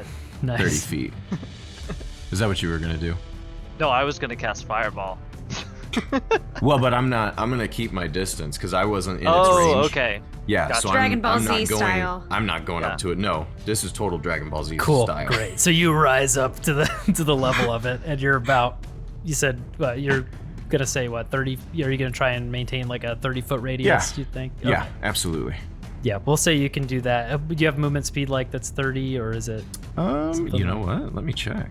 It's actually only 20, so I can't get up as 20 high movement as it. speed? That's. Why is your Really movement low. speed 20? Are you wearing like heavy armor? That's Oh yeah, half or yeah. I'm something? wearing But- heavy armor, which might slow me down, but Oh, it does. Yeah. Okay. So you go up Yeah. 20 feet, and so you're not quite level with it. Roxy. Roxy. right? Roxy, you're up. Yes. Okay. How you said something about it looking weak. Is it looking like It just bad, is or is it taking just looking- damage. It's not. Okay. It's not looking bad yet. okay? In that case, Roxy will fly up a little bit just because that's cool. Why would I not? Why not? Still keeping distance and cast Witch Bolt at level 1. So that is a spell attack, so I have to roll for that. Sorry, Ooh, how yeah. high up is he again? 30 feet. Damn it. Okay. So Roxy will just go like above goat level. Favorite measurement. The standard measurement. Above goat Standard Yeah, you know, unit. standard goat level. US I'm gonna go 1.5 goats in the air, and cast Witch Bolt, and I got a 26 to hit. Nice, that hits. Okay, so that's a D12, but then it's a concentration spell, so as long as I maintain concentration, it does a D12 every turn. Cool. Oh wait, wrong die. Oh good, that was bad. Okay. Oh, only one more. 3. 3 points of damage. All right. Lightning, if it makes any difference. Okay. It attaches and it's like this. Does it look like I'm envisioning like Star Wars, right? It I looks don't know like if classic, like movie, like effects, like fake lightning. Big Cool. Trouble, Little China. Yeah. Yeah, and you're Yeah, just exactly. maintaining this on it.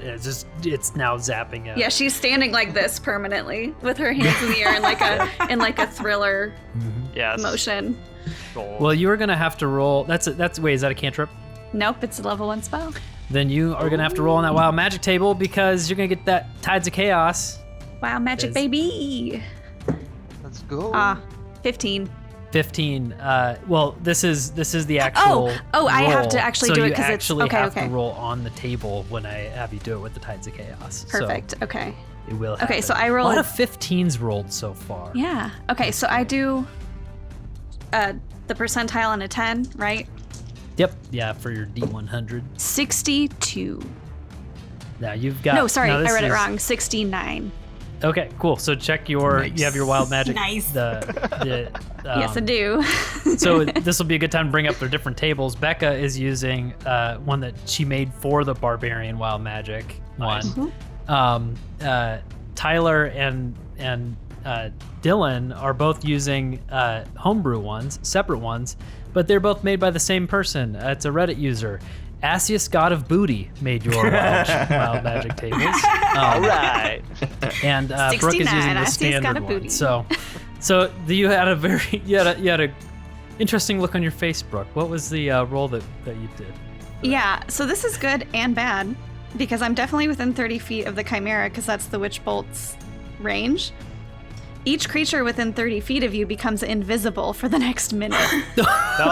Oh yeah. Why?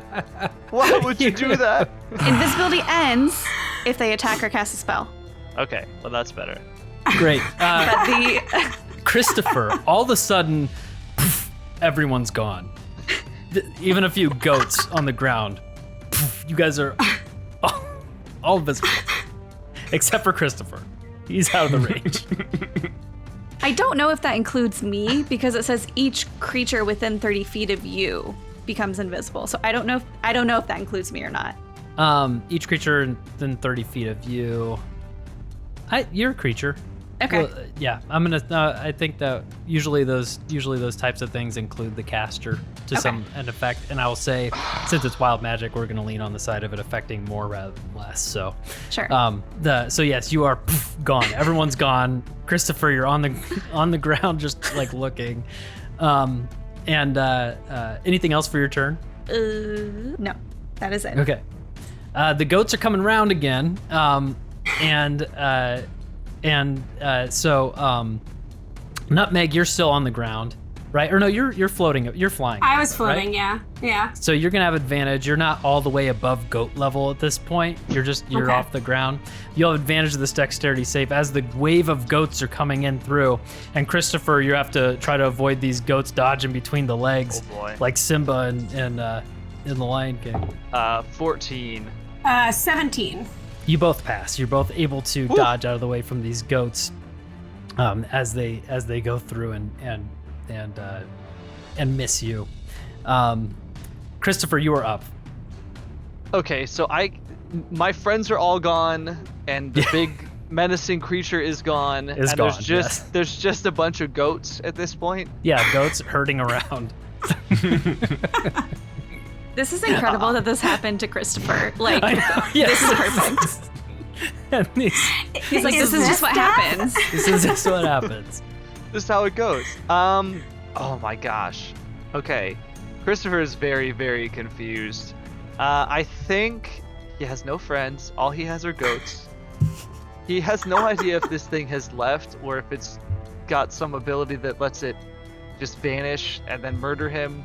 He doesn't even know what dying means. Oh man. Okay, it's a toss-up. I gotta roll a dice to figure out what he would do in this Okay, instance. that's fine. I'm doing even odds and figure out what in the world. So odds, of course. Okay. So are any of the goats that are running by close enough that he could grab and try and ride away like a horse? There is, yeah, a goat is running towards Christopher at this point, and Alright, they he would just kind of run past. He would probably try and grab the goat and then like jump on its back and ride away on it now that there's Okay. no one here. We'll call this an animal handling check. Oh, this as is you're not trying to. This Or is not gonna it's go either well. that, or it's going to be a strength like grapple check, whichever one, like an athletics or an animal handling, whichever one's better for you, I will allow. Okay, let's see. It's the same. We're gonna go with animal handling. He's a nice guy. He gets a 12. A 12. Unfortunately, you're not able to really grab onto a goat, and it flips you a little bit in the air, and you roll on the ground. You don't take any damage, but unable to grab onto that goat as it's racing past you. All right, he'd probably try and then just sprint after the goat, like running away from the area as quickly as possible. Okay. You are running away from the goats. You're just running in this field. Nutmeg, you're up. So first, So- if you're maintaining your rage, go ahead and give me a wild magic roll, or a d20 roll to see if that wild magic surge happens. Okay. Yes, I will. That is a 6. 6. So yeah, your wild magic does not surge again. So go ahead. You are standing now in this field. You are invisible. You look up and you can't see your own hands. The chimera, you knew where it was, and it's gone. It's invisible at this point. And so, knowing that the wild magic had happened, we could rule that essentially that you know where it was in that spot, and you could try and attack that area if that's what your character would do, is just think that it's there, and you would have disadvantage to that attack if you were going to go for that, or you could try to do something else or something with your turn. Okay, so she saw where it was. So she is going to fly up 10 feet, get 10 feet closer to where it used to be. And I, as a fairy magic trait, can cast Fairy Fire. So each object in a 20-foot cube within range. So I'm going to shoot it where it used to be. And I'm going to get to pick the color. So I'm going to say it's a violet light as it starts glowing. And any creature in the area when the spell is cast is also outlined in light if it fails a dexterity saving throw. And for the duration, it says any attack roll against an affected creature or object has advantage if the attacker can see it, and the affected creature or object can't benefit from being invisible. Okay, cool. And so that just automatically happens for creatures in the 20-foot radius, right? They have to do a dexterity saving throw. Oh, okay.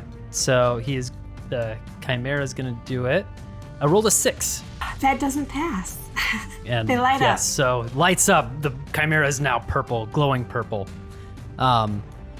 Is someone else up there? Alarian's up there too, right? Oh no, but still back, right? Did you choose the others? Is it, I think, Fairy Fire? It's just each object 20-foot cube. in a 20-foot cube. So I get to choose the color. I don't choose, it's just that cube. So I don't know where Alarian was with respect to the chimera I was at that still point. about 30 feet away from yeah, it. he was outside Okay. of that range. So it's Cool. just the chimera. So cool. Yeah. All right, the chimera can be seen. Lights up to all of you. Woo! It is the chimera's turn. Does Fairy Fire also impose or like any kind of disadvantage or anything like that? We have advantage Yes, on you attack have rolls. advantage on You guys have Okay, advantage perfect. on attack Cool, sorry, rolls. Yes. I missed that. Yeah. Sorry. Nope, you're totally good. The only thing I can see is the teddy bear that is running around rapidly after some goats, and so it's going to fly down at that This is bear, bad. and it is going to use its 3 heads to do a multi-attack.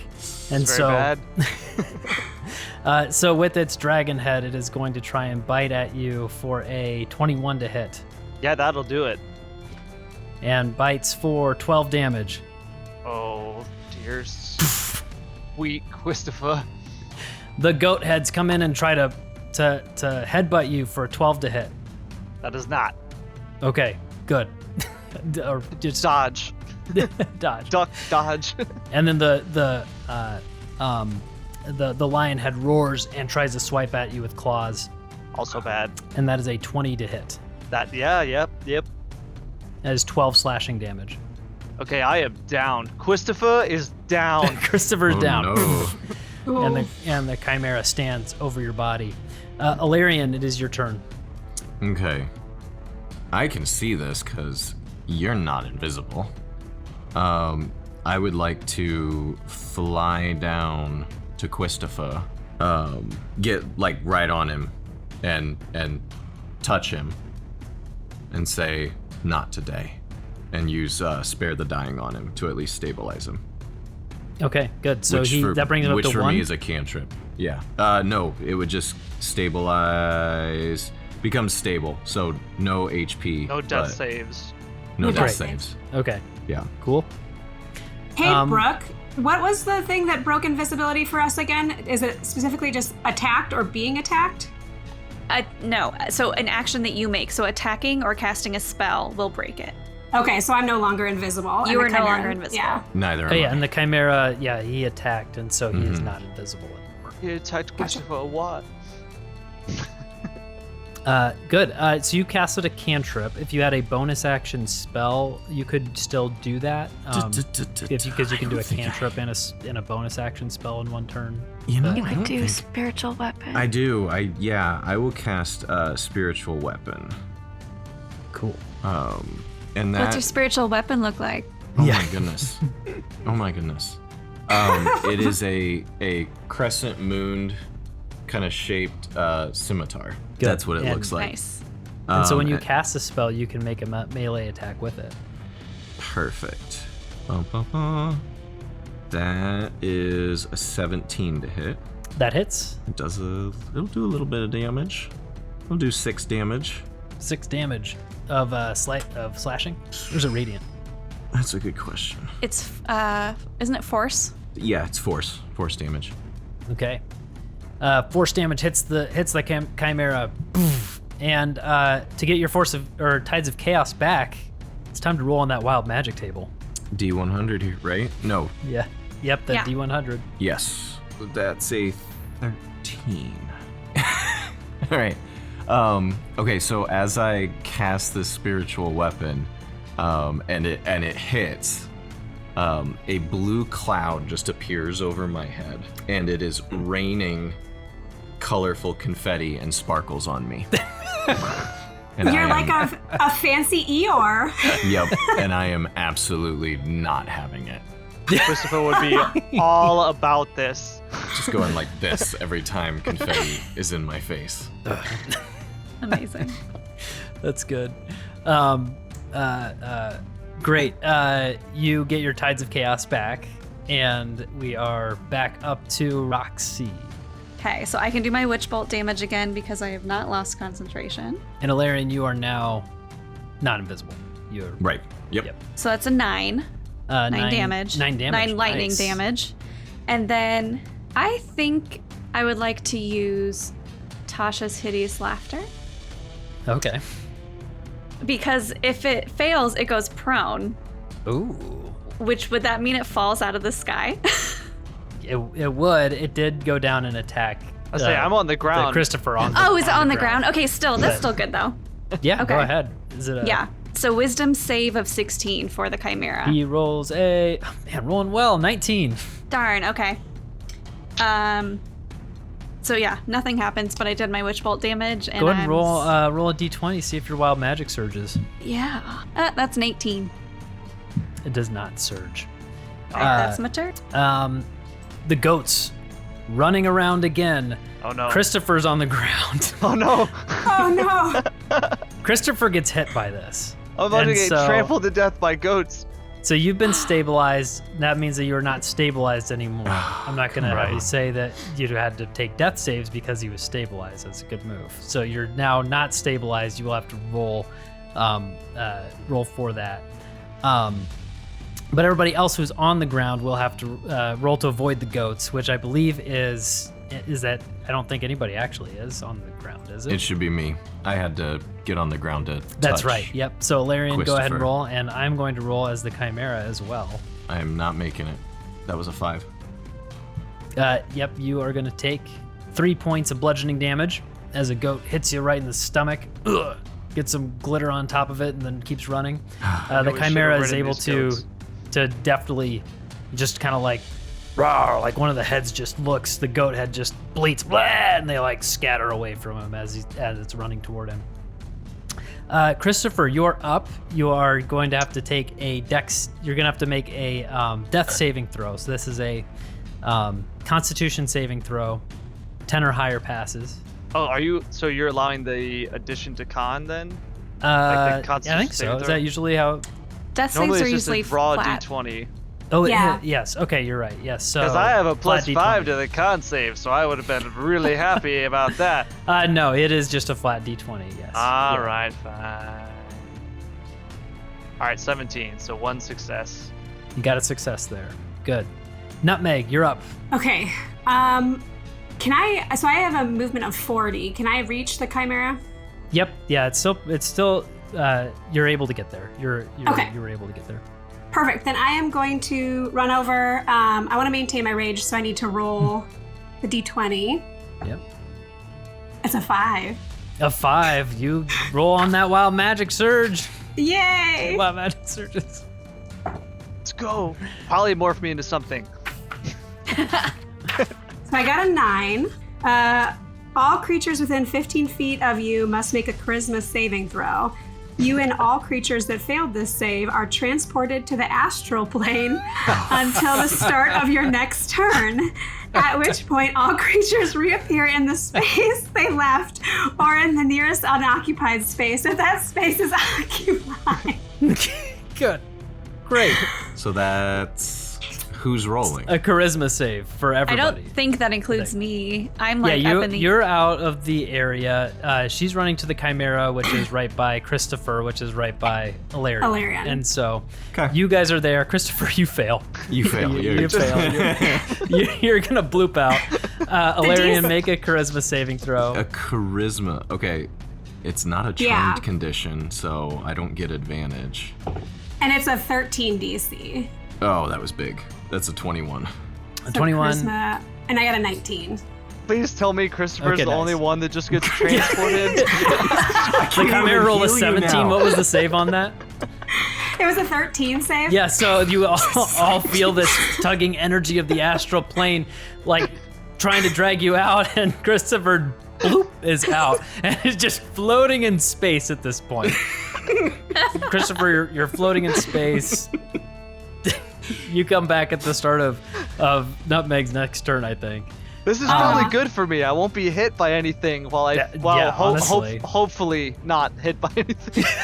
How have we hit like every area of effect thing on the wild magic tables? So Wild. good. Cool. Nutmeg, what? So the rest of your Okay. turn. Yeah, so I'm gonna reckless attack it, and I messed up on my first time I attacked. I forgot that I get 2 attacks, so this time I'm gonna remember to do that. Oh, good. Nice. So the first attack is a 17 to hit. That hits. Okay, and that'll be. Oh, that's a bad roll. Only 7 bludgeoning damage. And then the second attack is a nat 1, so that Oof. it's not gonna work. Misses. Whiffs. Anything else for your turn? Nope, that'll be all. Chimera is going to turn to you, and it's going to bite at you. Well, actually, first, It is going to try and the dragon head is going to try and take a deep breath in to see if it has recharged its fire breath ability, and it has not. And so it is going to bite at you for a 23 to hit. Yeah, that hits. Does 13 points of piercing damage, halved because you're raging. So that'll be 6 points. Its horns come in and hit you in the gut. Tries to hit you in the gut for a 9 to hit, but whiffs. And then its claws from its lion swoop out at you for a 10 to hit. Hey, that misses too. And misses as well. Whiffs a couple times, but the bite did hit. That is its turn. Ilarion, you're up. All right. Wow. I'm kind of over this guy already. I'll be using Toll the Dead for this, which is also a cantrip for me. I'm trying to avoid the wild magic table for just a little bit. We've got some craziness going on. Do it. So it needs to make a wisdom saving throw. Okay. The save is 14. Yep, rolled great. Rolled a 17. Seriously? Its saving throws are just Oh my goodness. Okay. rolling great today. Okay, it's still gonna... No, then it takes nothing. All right. Well, Yeah, with that's... the cantrip, it probably Cantrip. takes Yep. nothing then. All right, but I still have my spirit weapon. Yeah. Yep, your spiritual So weapon. that I can put it right on it, right? Yep. And that's a 12 And to hit. And Man. it does still have fairy fire on it, actually, right? Yep. And so You get would advantage. have advantage to not to saving throws, but to the hit. So advantage to the spiritual weapon hit. Okay, cool. Because that was a 12 on the first one. This is gonna be better. That's a 17. on the 17 second. hits. Okay, perfect. And that does maybe some damage. Maybe some damage. There we go. Ooh, nice. 11 force damage. 11 force damage. Poof. It's looking real weak. Looking pretty weak at this point. That spiritual weapon, that scythe, slashes at it, and it hits it in one of the necks of the chimera. Roxy, you are up. Cool. So I will do my witch bolt. Oh, one. One damage. One lightning damage. Just the tiniest little. Okay. And then I will also do cantrip. No, wait. Is that an action? Sorry. Is that have I been doing that wrong? Action. Use your For action what? to deal. Yeah. So I should only be doing a bonus action for if I'm For the keeping up the witch bolt. Yep. So that will be my turn. Okay. Are you on the ground? Are you above? No, I'm flying 1.5 Flying. goats in the air. Okay, good. 1.5 standard goats. Because the goats are running around again. And I think everybody's off the ground at this point, I think. Very much so. Yeah. Larian is not. Larian is not. And Nutmeg, actually, I think you're on the ground still, right? Yeah, I came down to attack, yeah. Okay, so go ahead and you guys roll dexterity save to avoid this wave of goats as they are running through you once again. Larian rolled a 7.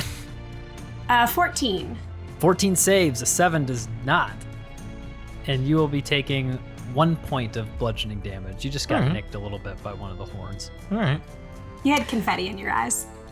That's not cool. So Christopher, you're floating Yep. in space. I am going to give a 2% chance that there's something happening in space around you in this astral plane.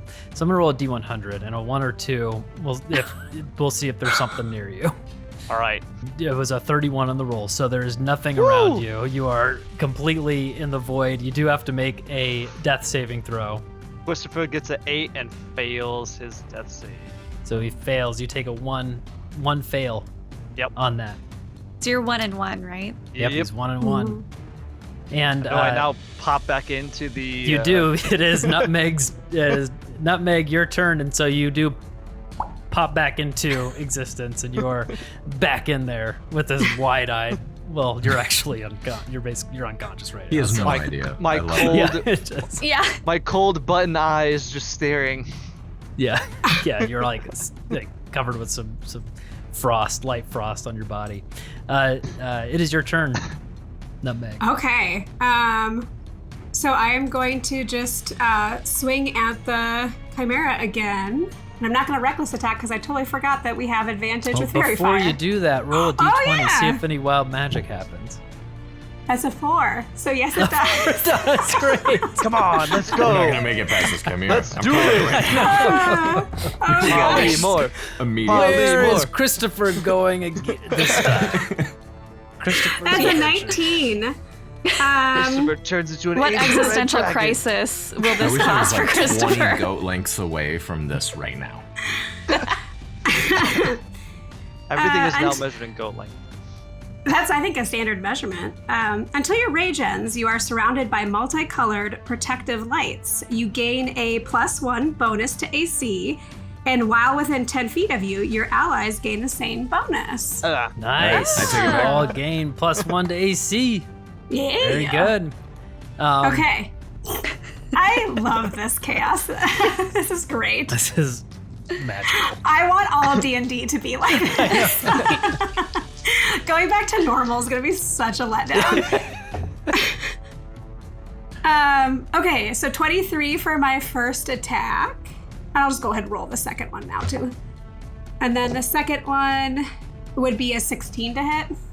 Both hit. Cool. So 3, 9, plus 8 is 17. I'm raging, so that'll be 21 bludgeoning damage. Ooh, on the first one, Ooh, bludgeoning with let's the With rolling my rolling pin. pin. Yeah. All right. I'm just bopping it like That's gonna take on out the nose. Chimera. How do you do it? Yeah, I think I am just kind of flailing around, bopping with the rolling pin a little wildly. There's protective lights going everywhere, and I just kind of smack them on the head like a whack-a-mole game. So Good. You're just you bop each one with it back, get back down, and you hit it hard enough that it collapses and its life force leaves its body, and you're now standing in this cavern with gems around. Illyrian has glitter raining down on him for I don't know how long it is. An how long hour. did it? I think it's an hour. Great. Full hour. Yeah, for the next Oh. hour, confetti and sparkles all over me. oh, so Great. good. You have So flying good. speed for how long? An hour? Was that? I Oh. forget how long that was. I should have written it down. A lot of How chaos far does happening. the glitter fall? Because you could fly and then the glitter could descend below you. It could be. I mean, I would assume it just would go. Yeah, it's just keeps there. going. If I stand Leaving still, it. it's gonna pile underneath my feet, and it's gonna. You could climb up it. You don't need a rope. You just pile slowly. Yep. The fly speed ends when my rage ends, so I can just like slap them periodically, and then my rage will just continue infinitely. Infinite rage. I will say, if you are going to attack for your rage, it will have to be attacks that will do at least a D4 or at least an unarmed strike of damage to keep your rage going, instead of just like casually slapping someone. So it'll have to be a true like attack roll for you to keep going, is how I've ruled rages in the past, and That is think completely that fair. yeah, instead of just being able to kind of like keep yamped up and going. But Christopher will just Yeah. give it all and punch you right in the shin. Yeah. I we think are I'm out the only of- one still flying, and I'm only 1.5 goats in the air, so I don't think I would take like damage. nope, yeah, you would not. You're not 10 feet up, so you won't take damage if you Yeah, fall. so if you let it drop, it's not gonna like hurt anybody. Okay, I'll stop punching myself then. So, And yeah, you guys are out of turn order now. Christopher lay I'm gonna- unconscious on the ground. I'm gonna pick him up. I'm gonna heal him. Okay. I'm gonna cast a second level Cure Wounds and hopefully not cause any chaos. chaos. Roll. Do I Yeah, have? What am I rolling first? This is a D20. So a D20. So go ahead and heal him. Go ahead and heal him. Okay. And then we'll see if your wild magic surges. Okay. So I'm spending the slot, right? Like no matter what. Yeah. Yeah, the slot gets. Okay. Yeah, the slot gets. All right. spent. That's 14 to Christopher. Nice. A little bit of loving. Woo! Let's look at this D20 now. That's a 12. 12, so nothing happens. So 12 does not activate the wild magic surge. And you now stand in this vast cavern. The goats have started to calm down and settle, and they are back to grazing. They are keeping their distance from you. So Christopher's back up here, like literally right next to the dead chimera. All right, he just let me at him, and he'll start just punching the dead body, not understanding that the fight is over. Roxy will just go pat him on the head and say, "It's okay, buddy, it's over." When Christopher punches, does it go squeak, squeak, squeak? Like, are there? Yeah. 100% yes.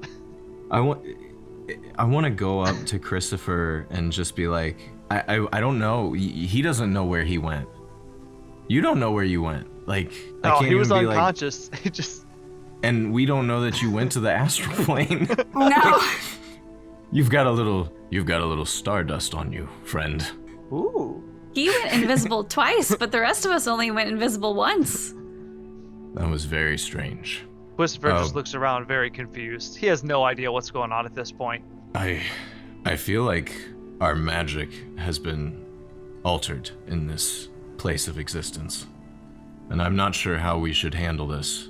I will be using my magic very carefully, and I suggest that all of you do as well. Well, I want to get a better handle on it, and I don't think I can do that if I don't use it. I'm hoping to use mine up, so like maybe if I just keep pumping it out into the universe. Yeah. Christopher is magic. I'm He would do surrounded by this, but he idiots. doesn't have fingers, so he just waves his little like stubs.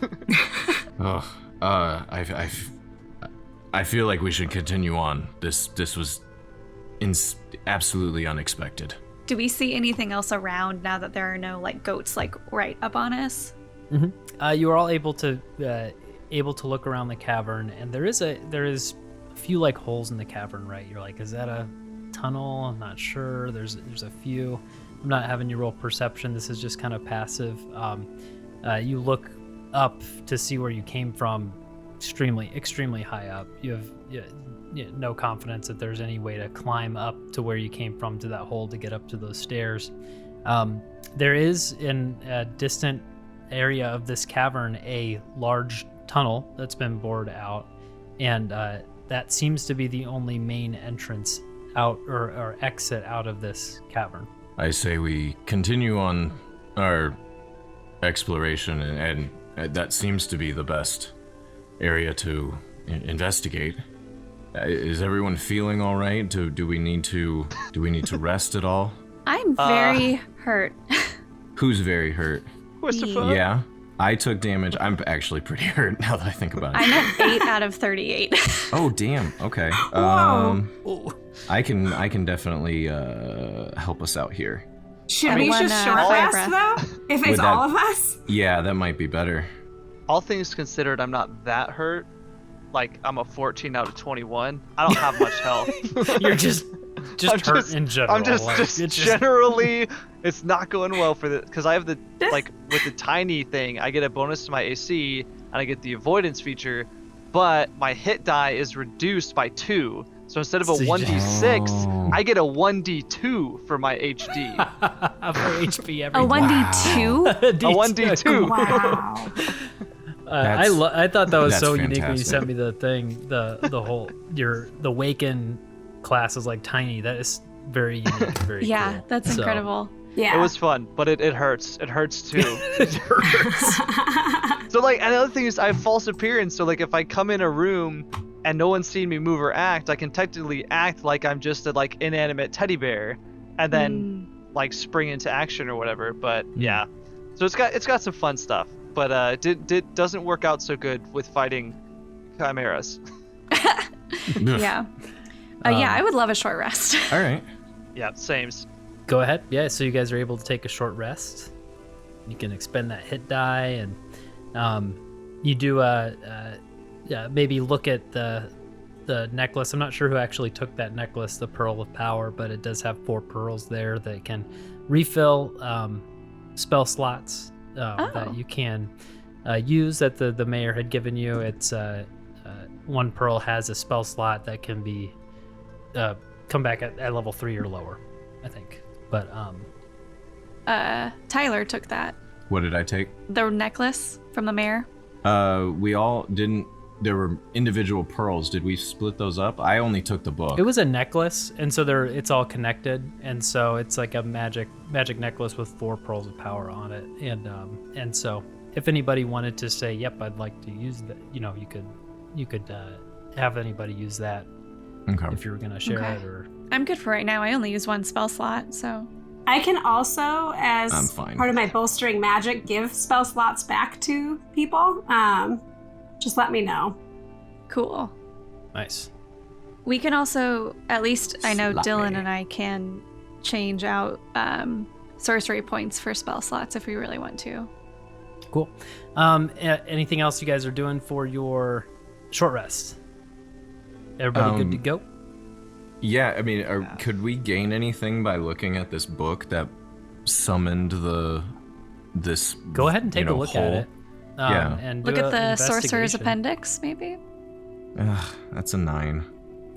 My investigation is not very good, despite being smart. 9, you open it up, you sift through the pages, tons of blank pages in there. At the end, it's a magic. It's a list of magic effects, just as you saw before. Nothing really that seems like you can take any information from it. It's just kind of like almost like ramblings. Like what are all these lists of magic effects? You see a couple of them in there that you had recognized, like teleporting to the astral plane. You see that kind of written in there. And as you're just glancing through it, you close the book. Faintly, that symbol at the front is just a little bit lit up, just a little bit lit up, whereas before it was not lit up at all. I can't see a damn thing with all this confetti. The confetti is just so now you've opened the book and looked through it. There's confetti in the cracks and in the crevices of the book now. It's got that in there. Constantly glitter bombing everything. Yeah. Can I do just like an arcana check to see if I can get a better grasp on like the magic of the book? Sure. Yeah. Okay. I didn't roll great, so that's a 14. 14. You notice that the top is starting to light up, and you feel like just holding it has a connection to wild magic. But you do get a sense that it does somehow serve some sort of function in regards to wild magic. Anything else for your short rest? I don't think so. Not for me. No, I think I'm good. Okay. At the end of the short rest, can I cast Mage Armor? Does it last for 8 hours? Sure. Yeah. And I'm freaked out from that first fight. Yeah. Yeah. Go ahead. So I'm just in my stagehand clothes, like I'm just in all black, like turtleneck and like just like slacks. Mm-hmm. Just all black, but I'm now wearing mage armor, but you can't see it. Cool. Nice. Great. So you guys move towards that tunnel. How do you approach going through this tunnel? It is dark, and so you will need a source of light. We can say similar with the dancing lights is what you guys come up with. What's the order that you have? I guess I'll give you the dimensions of the tunnel. It is fairly wide. It is Hey, Kyle. yeah. Does Brooke need to roll to see if her wild magic procs from the mage armor? Oh yeah. Oh, she does. Yeah, I would. Yeah, I would. Yeah. Thanks, So- producer. Yay! I love the producer. Always Love watching. that. Always. So okay, D20 first. Nope, that's 12. 12. You succeed. You do not. Your wild magic does not surge. You go through this tunnel. It's about 20 feet wide, 15 foot tall, pretty wide. And so, what's your walking order that you have? I feel like Christopher should be in the middle. Christopher is definitely trying to hedge his bets here. He's going to be behind and in between people as much as possible. I'll be out front. Ilarion. I'll Ilarian's take up fine the to be out back to front. protect the back. Cool. Okay, I'll also take one of the middle spots. Okay. I'll have Ilarion, Roxy, Christopher, and Nutmeg. Meg. So you guys walk through this cavern. The lights are shining. As you're walking through, you can see like some holes up above, maybe like small holes where creatures, live, or smaller tunnels. Nothing that's like big and branching. The way is pretty straightforward.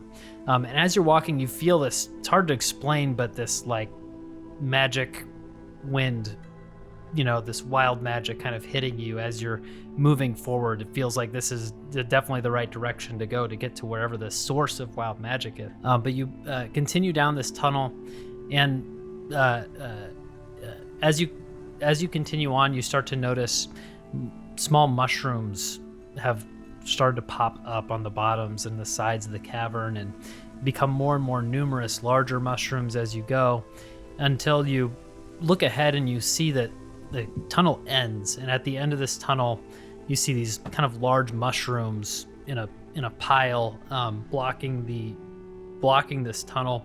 Lots of like moss in between these mushrooms, but it's essentially a big wall that's about 15 feet. The tunnel has kind of narrowed a little bit, but the tunnel ends in this kind of mushroom covered wall.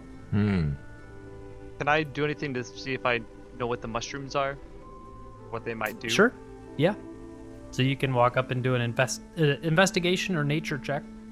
I will go with nature. Oh, not great. A whopping 12. 12. Look at the mushrooms, kind of flick at them a little bit.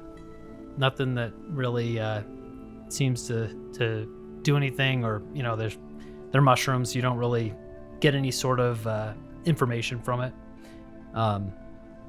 Anybody else, would allow someone to look at that as well if one other person was going to investigate the mushrooms or. Something I'd like to see. Oh, I'm sorry, Brooke. You can go. No, you go ahead. Okay. So I have a feature called Magic Awareness. And I kind of want to see if there's an illusion or anything like that in the area. Oh, sure. So it's basically, as an action, I can open myself up to the awareness of presence of concentrated magic until the end of my next turn. I know the location of any spell or magic item within 60 feet of me that isn't behind total cover. And then when I do sense a spell, I learn which school of magic it belongs to. Okay. You use that ability immediately. It's like headlights have come on. It's like you've walked outside in the sun because you are surrounded by this wild magic that's swirling.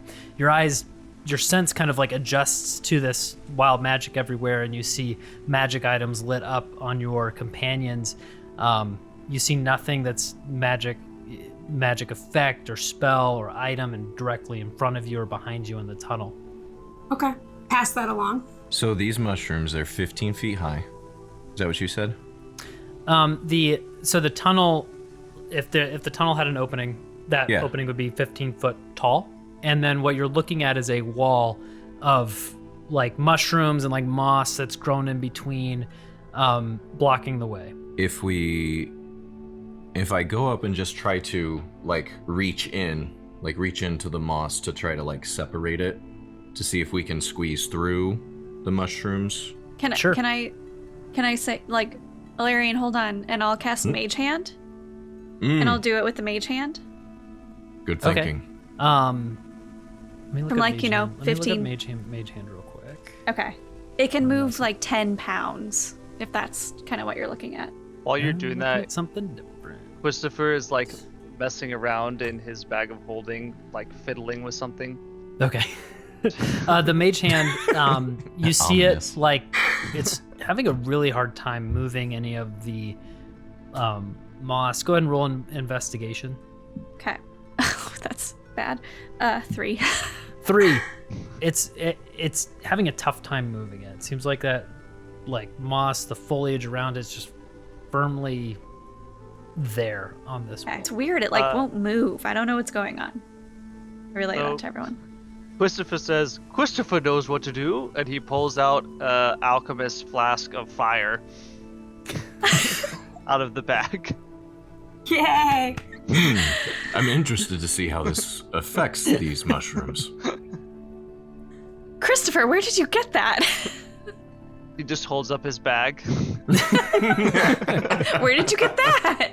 Just shrugs. It was the little girl's bag. She's got alchemy fire in there. He woke up and he had a bag full of stuff. You have a bindle with fire inside of it? Oh, I love that it's a bindle. So if no one's gonna stop him, he's just gonna chuck this thing at the wall and see what happens. Great. So, do you tell everybody to back up? What's you said bottle of arcane fire? Yeah, alchemist flask. So it's just 1d4 fire damage on a hit, and then it continues at the start of each of something's turn. Says it can end the damage by making a dexterity save. So my assumption is, yeah, an object would not make one, so it would just continue to burn if it's the mushrooms, unless they can move. In which case, we're about to find out they can move. So I can make a range. I have to make a ranged. Yep. So you on will it. just you're able to throw it and hit. Okay. With this at this wall, and go ahead and roll your damage. Alrighty. That is a whopping 2 points of fire damage. Let's go. The alchemist bottle hits and this flame, just a mild amount of flame, but enough to hit this wall and catch fire. And as it singes, you hear this sound, and this wall starts to shift and move, and takes you see a large leg, boom, kind of go underneath it and stand up, and it turns and looks, and you can see this cavern behind it, but all of a sudden this big mushroom head turns and looks down the cavern at you and raises up, and you see this line of eyeballs on this giant mushroom beast that is now looking at you, and it and charges forward at you guys. And that's where we're going to stop. Intriguing. That is where the story will end, as you guys are in this depths of this wild magic area, figuring out what is happening, and you are face to face with a spore grazer, a critical crafting original. Oh no.